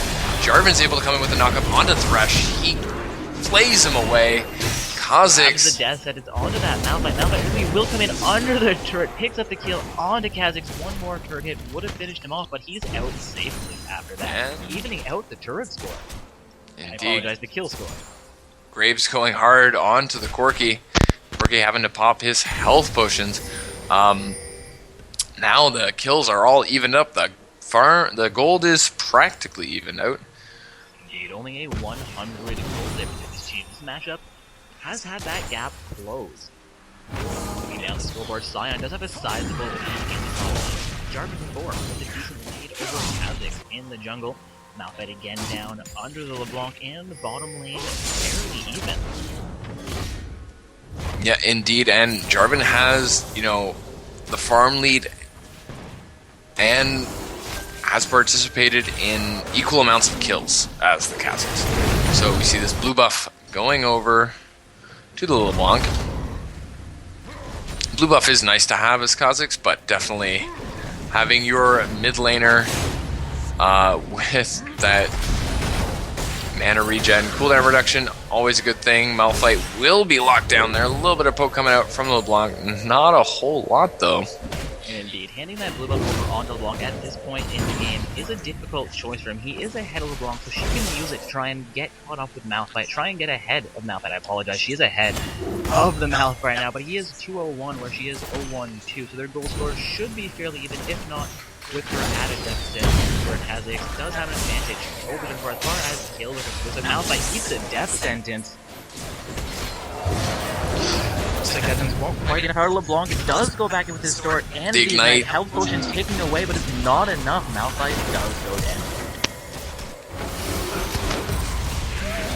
It comes out from Graves, and Corki goes down as well there. Indeed, having to shoot off just one more auto attack to finish him off. Bard looking for a play against the Thresh, but Threshing exposed the block.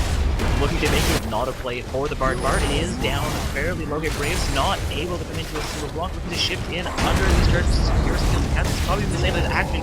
Probably now impact. Hitting low against time. Should be able to Going in onto Scion again though. Looks like Scion will Scion pick up the does kill. pick up the kill. Escapes barely any health, and of course, Big catalyst there from the Jarvan 4, securing a kill onto both Thresh and LeBlanc, I believe. Kha'Zix, however, will escape that fight with life, only losing Graves. Bard somehow still alive despite being the initial focus of that team fight. indeed, that Bard support doing a good job. 1-1 and 4. The only thing we have to worry about is Maokai at 1-4 and 1 is and 3 Doran's rings. Not something you want to really see. Now see both junglers finishing the jungle item, and Boots, LeBlanc going hard onto the Malphite, gets the root, goes for a second root, hits level 8 just before Jarvan is spotted up by that ward. There. And just touching on Bard in the bottom and doing as well as his here, he has a 71% kill streak. Now has the most kills and assists on his team so far. So again, that support Bard working out really well for them in the bottom lane. Yes, indeed, we see Maokai engage onto the Scion, but Scion's 2 levels ahead. Maokai popping his ultimate right at the second he didn't need it. Trick came out from the Bard. There looks like he wasn't going to clear the ward, but he does get the last hit onto the ward. Also, speaking of that top lane match with Scion being as far ahead as he is, Maokai actually gets up one more level that is fairly low in this fight, sitting 1-4-1. As I believe you mentioned a few moments ago, has not completed his first item, though Scion hasn't quite completed the first item either. Maokai's struggling in the top lane right now. Scion getting the knockup, engaging hard. Maokai definitely in trouble now, popping the shield for a little bit of extra damage. Maokai does get the soap, but the Scion ult comes out and connects. Not sure if that only just came down off his cooldown. Bard getting the stun onto Thresh, he's being taken quite low. Graves picking up the kill. Corki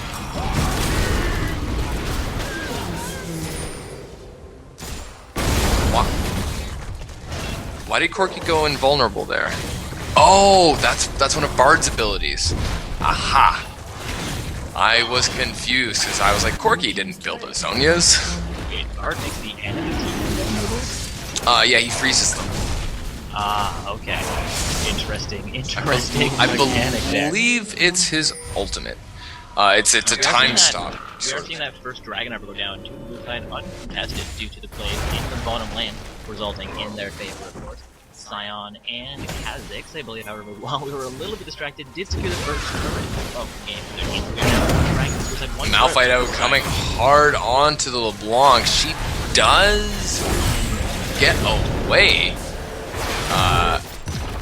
Heading back there at the last second, we see Graves putting damage down on that bottom turret. Corky will go in hard and pick up the kill. A great play there by Corky. Graves overstaying his welcome, will lose his life. Same thing happening to Malphite. Only moments ago, this does give Red Team, his team, Kawhi, I apologize, Kawhi Nesu D? No. Kawhi Desu Ni. Yeah, I said it right the first time. Alright, cool. Again, the advantage here, they are up about 2,200 gold. And 2 kills. They do have that first turret, though blue side, Team Rise You for Life have secured the first and only dragon in this game. So Corky recalling here. Hopefully, yeah, he does pick up his Trinity Force. Definitely a good buy, but Graves already has his Infinity Edge as well, and they're practically even in farm. For all the specifics there, no, they are not equal. Corky has 5 more farm. But very close lane for Argus as far as, yes, these are not a huge divergence between their teams either. We are seeing that red buff go over onto Graves here in the bottom lane, while we have 2 members, no, 3, apologies, 2 members of blue side, 4 members of the red team. Thought it was going to be a 3 versus 3 fight, but this is a deal Maokai in is favor in of the red major team. trouble here. He will be forced down quite easily. To the Malphite here. Malphite down to 500 health. However, Jarvis is working and trying to save the day. Looks like Malphite The ults out over Cataclysm the wall. and Kha'Zix picks up the shutdown onto Jarvan. Life there. Graves now overextended, walking into 4, goes down with Knight from LeBlanc. Bard now in a little bit of trouble, is locked down to be a double kill for the LeBlanc. This could be the second turret for Team Kawhi Designate. Indeed, definitely that Maokai being a bit of an Malphite ults back, I guess he didn't result, although there might have been a flash, not quite enough to kill onto the thresh, and it will cost him his life there. Trying to save the turret, making it desperate or desperate play might actually have been enough, as Maokai has respawned, coming back into the lane here. Malphite sacrificing himself, but saving the mid lane turret.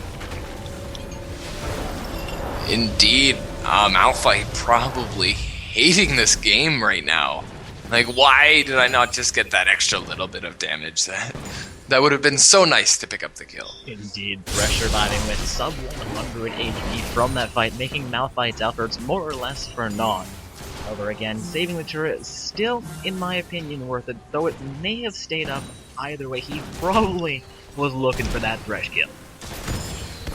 Corky, down to almost half health in this bottom lane, but he does have Kha'Zix and Thresh on the way. He will definitely have to... Oh, the Dark Passage coming out, but the Descendants doesn't land. The Valkyrie comes out, Corky going hard. Bad position though, 4 versus 3. Corky was over here, but gets back in time. Ari running down, and we get 5 versus 3, 5 versus 5 right here, and straight kill. Graves goes down to a double kill for the Kha'Zix. Kha'Zix sitting 7-1-2 after that play is fairly good. Corky comes in, Corky onto the turret, does pick up the kill on Card on the line. So Dark 4 will not go down. There has Malphite, comes back in, Malphite now in a 1 versus 4. No, Kha'Zix does pick up the kill on the Jarvan 4. Right, the Kha'Zix chasing down Dark 4, comes back in to finish off Malphite as well here. This should be a bottom lane, a turret going down in favor of Kawhi Destiny. They're going to be 2 turrets to 0. 21 kills to a solid 5,000 gold lead. We are now approaching the 18-minute mark of this game, about a minute and a half till Dragon respawns onto that. Of course, 2 minutes until Baron spawns onto that. Out of the way, don't think either team is really going to be looking for that Baron for the next 10 minutes or so, as, I mean, Red side is getting a sizable lead, but Baron is known as the throw magnet, for a reason. Indeed. Kazakhs picked up a last whisper, but now 8-1-4 is crazy. Done a great job of picking the right moment to go in with, so we see Sion. Well, will be in trouble there. Indeed. Not fully realizing, but Malphite doing a sizable amount of damage with his Q. We will see the red team start in on this final, the last standing outer turret. Corki now with The BF sword. connects there onto the graves at maximum range. Just slowly being chunked down. Malphite taking a little bit of damage there as well. We'll see another Corkiel comes in, but doesn't quite connect there. Minions being taken out around this turret. Red team going to be forced off of their siege. Indeed, LeBlanc melting Bard. However, Thresh picking out that last hit there for the kill. That word immediately being popped. Malphite being caught out wide the death sentence. Kazakhs comes in and does massive amounts of damage. With Taste Their Fear. And the dragon is live, but not for long. Kazakhs should be able to take that one more hit. There you go. Take it down really, really quick. And we'll see if LeBlanc... LeBlanc's going over for that blue buff. Maokai is trying to make things happen in the top lane here for him, as Sion is in the mid lane currently. Sion sees that, heads to the top lane. Looking for his ultimate to come out. There it is. Gonna book it into the top lane. Fairly efficient transportation. Indeed. You see him immediately go hard onto this Maokai. He's increased his level lead to 3. He's level 13 over Maokai's level 10. In huge trouble, despite that ultimate. Their card does go down. Indeed, I think we also just saw the Insanely fast Kazakhs reset of that hop in, kill, hop out with only one turret. That was impressive. Sion still trying to chase down the Maokai. Maokai now sitting 1-8-1, down about 30 points time. Really not in a good position in this game. However, will survive the chase from Sion, or potentially survive. Sion going full hand, completely ignoring the turret hits here. But he does miss. Oh, the jukes from Maokai. That was well played, Maokai. Well played. Indeed, the Bard ultimate missing there. Sion flashing out of that range. 4 members of the red team going hard onto this bottom inhibitor turret. Definitely impressive the progress that Corki and Kazakhs as well has been down there, and Thresh. They just taking advantage of Maokai being completely incapacitated by Sion. So they will rotate to the middle. Malphite is the only one in position to try to defend this turret, therefore it will go down. Malphite backing out, that's a good idea. So LeBlanc with Nidlee's large rod could pick up either a Luden's Echo or her Rabadons. There, she does pick up the Rabadons. Not quite enough to pick up the Sorcerer's shoes as well. I apologize for breaking everybody's ears there. Sion actually quite the bruiser to no fear, going straight into the jungle. Potentially 5 members. Yeah, Sion with his air dodge and his broken heart completed is quite tanky. Indeed, definitely a true monster. Baron being pinged out there potentially. Indeed, they could try to force a Baron fight here. Definitely an effective method. you know, force a Baron fight, back off, you know, get an ace, and then either re-engage on the Baron or Not even force the fight, however, they will initiate onto that Baron. Three of the teamers trying to put it down while LeBlanc is there to interrupt anybody trying to split off from the middle lane. Corki being the distraction that a Corki, you know, overextending generally is. And this is going to be a really successful, really effective Baron for Team Fly Desu Ni as they use 3 of their members and take it down in under a minute. indeed blue team wisely backing off here. Graves not caught out. LeBlanc trying to make something happen. The Scion ultimate though under the turret. He's taking turret shots. Definitely should back off, but Maokai taken out. Graves with the shutdown onto Scion. However, Scion is fast and chunks down that turret. The rest of the team continuing the team fight here. Also Malphite from the Velvet and the the Jarvis core.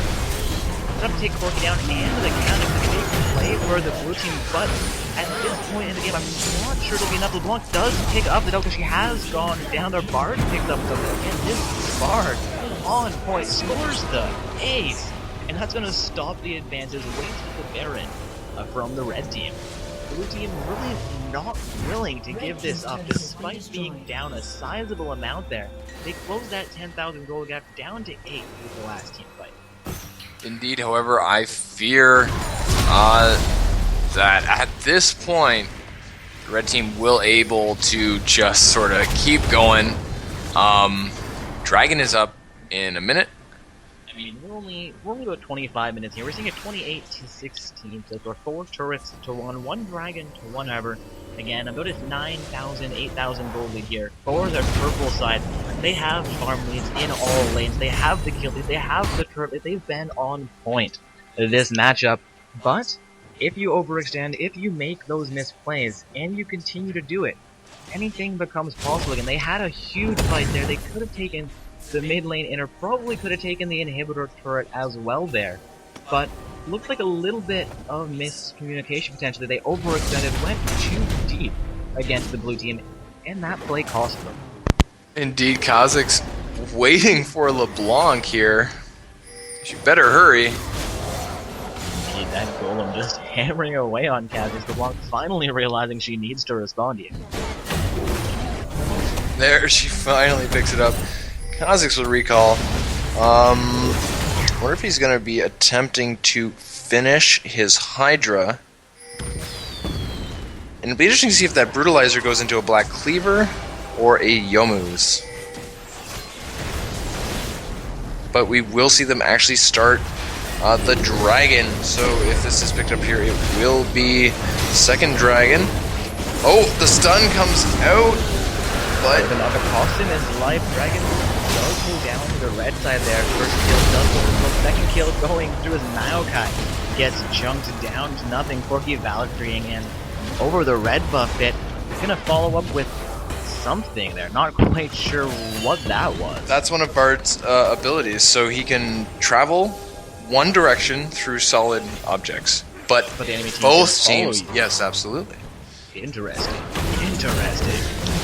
Well, if you wanted to get over a wall without the enemy team following you, you have Flash for that. True. We are seeing that mid lane inner turret go down here now. 5 turrets to 1 in favor of Kawaii Desu Ni. Again, guys, our finals matchup here for tonight's Not So Stock Gaming Open Bracket Tournament. Currently watching Rise U for Life U on the blue side, and they're facing off against Kawaii Desu Ni on the pro side. Speaking of this pro side, they've grown this gold lead back up to just over 11,000 gold. Not going to let up on Corki getting caught out there. Graves will pick up the kill. Graves doing a pretty good job of not getting too far behind in this game. LeBlanc with the kill on Malphite. Kazakh's with the engage, not able to quite pick up the kill onto the Graves though. He definitely has to back off as going straight attack damage. Kazakh's is Squish City. So we'll see the death sentence missing from Thresh, the sapling connects and the slow, and of course that Bard. a little bit of a heal coming out there. Must be part of Bard's kit. Indeed it is. He places them, and after they, over the course of 10 seconds, the amount of health and mana and perhaps speed. It looked like Graves got a bit of a speed burst when he walked over there. So over the 10 seconds, it increases. So depending, ideally, you wait Until your ally walks over, the better it is. Assuming they actually get there within the 10-second period. Indeed. So a lot of bards. Oh, being caught on the Bard there. Oh, he immediately ports away. Corki will be engaged upon the Maokai, but of course, Look at the damage from this guy. He is dead. The Bard immobilization not coming through in time. Yeah, Maokai, realizing that he's 110 already, Bard has been doing really well in this game. Maokai pretty much sacrificed himself there in order to have Bard to stay alive, to give the team a little bit less gold for that kill. True, absolutely. Red team is in prime position to start in on that final inner turret in the top lane. LeBlanc coming in, Bard does go down there. I believe Death Sentence did connect, which is unfortunately a death sentence for him. Indeed, and pressure from top and bottom lane Scion. Sion's getting pressure there for the last minute or so, completely ignored now, as it looks like the entirety of the blue team will be forced to respond into the upper half of the map. German Force finally coming back down. LeBlanc decent amount of damage. Is taking down collateral damage, finishes her off. Malphite will go down to the Corki there. I think a final auto attack still connecting after the flash. The death sentence. That is a double huge kill amount for of Corki. damage. Indeed, lots of burst, especially because Corki has that Trinity Force Infinity Edge. So Scion will just be able to go hard on this turret, finish it off. And they're going hard on the top and bottom inhibitors.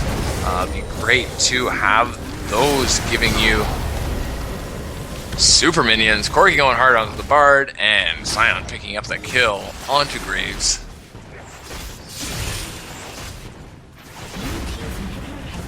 So the red team will back off.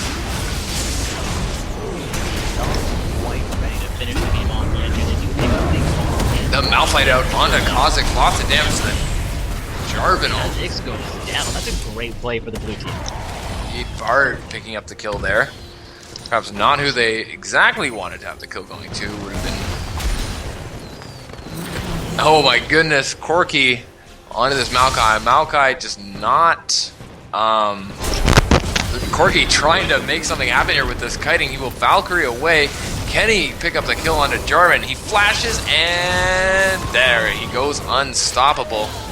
It will cost him his life there, though, as Graves comes back in for the last hit. Bard really doing his job here, keeping Corki secured just long enough for Graves to get there. Indeed. And again, guys, More the fact that Jarvan was there to be killed. Corki could have easily just Valkyried away, left like he had his flash and everything, but he chose to go for the kill, not caring. That's true, but Bard had that last second slow as Jarvan 4 went down, just, the extra bit to secure the kill onto Corki, get that extra assist for himself, make it looks like we see LeBlanc and Thresh looking to make something happen on Maokai. He goes, so fast. Sort of not popped right before that huge amount of burst damage. And the second Baron being set up here for by Destiny, we have just Kha'Zix and Scion on the team. They took 3 members to take the Baron down. Last time they're going to be as long as just Scion. They will be successful there as well. Baron Yeah, Baron being a solo objective gets the maximum damage from Taste Their Fear. Kha'Zix now with the Hydra, and Last Whisper, the Warrior enchantment on his jungle item, and the Brutalizer just shreds. I believe he also upgraded his Claws first for that upgraded damage, and then went for the upgraded Jump. The higher level players, of course, do not upgrade his spikes. They just being able to hit that skill shot regardless. On the lower elos, some guides do recommend that you upgrade those. Just, you know, it does help when you aim at someone and they flash, and because of the radius of the spikes, you hit them anyways. But anyways, Superman is going hard. Kha'Zix will pick up the third dragon of the game for the red team. Looks like he will just hop over the back. Down the mid lane here, taking down the last two, making sure they haven't the victory spawning Of course, they're not quite there yet. The blue team is still putting up a defense. They are going to force on in the top and fairly shortly the bottom lane as well. But Maokai, long distracted, goes down, and two of the Teleport coming down from the side lane will begin to initiate onto this inhibitor, looking to close out the game as quickly as possible here. Indeed, I believe Scion started his ultimate when he teleported there. So this is the final inhibitor turret going down. Soon to follow the inhibitor, soon to follow, I'm gonna say it, Nexus turrets followed by the Nexus. It is a 42-20 kills right now. 9 turrets for 1, 3 dragons for 1 as well. Team Kawaii Desunite has done an amazing job in this final chamber. They're going to dive the Nexus turrets. It will cost them their 4E. Kha'Zix getting down. caught out there and actually knocked into the pool. Jarvan just getting to safety, but Scion is just going hard. He took down those turrets. LeBlanc with the shutdown onto Braves. Bard with the shutdown onto LeBlanc. We see Fresh hanging on by the skin of his teeth. Scion trying to get the kill onto Maokai. The Descends lands. Bard trying to make this kill happen. Scion gets him. Thresh survives. That is game. Congratulations to Team Kawaii Desuni for Indeed. their victory. That is a purple side victory in the finals matchup for tonight's Not So Stock Gaming Open Bracket Tournament.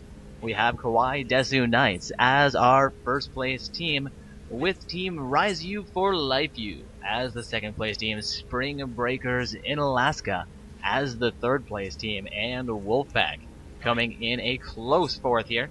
Looks like our second tournament hasn't quite yet concluded. We will get the matches from the finals and the bronze match of that event onto the webpage as soon as we have those results as well. And I will get the tournament page posted back in the Twitch chat one last time for the evening.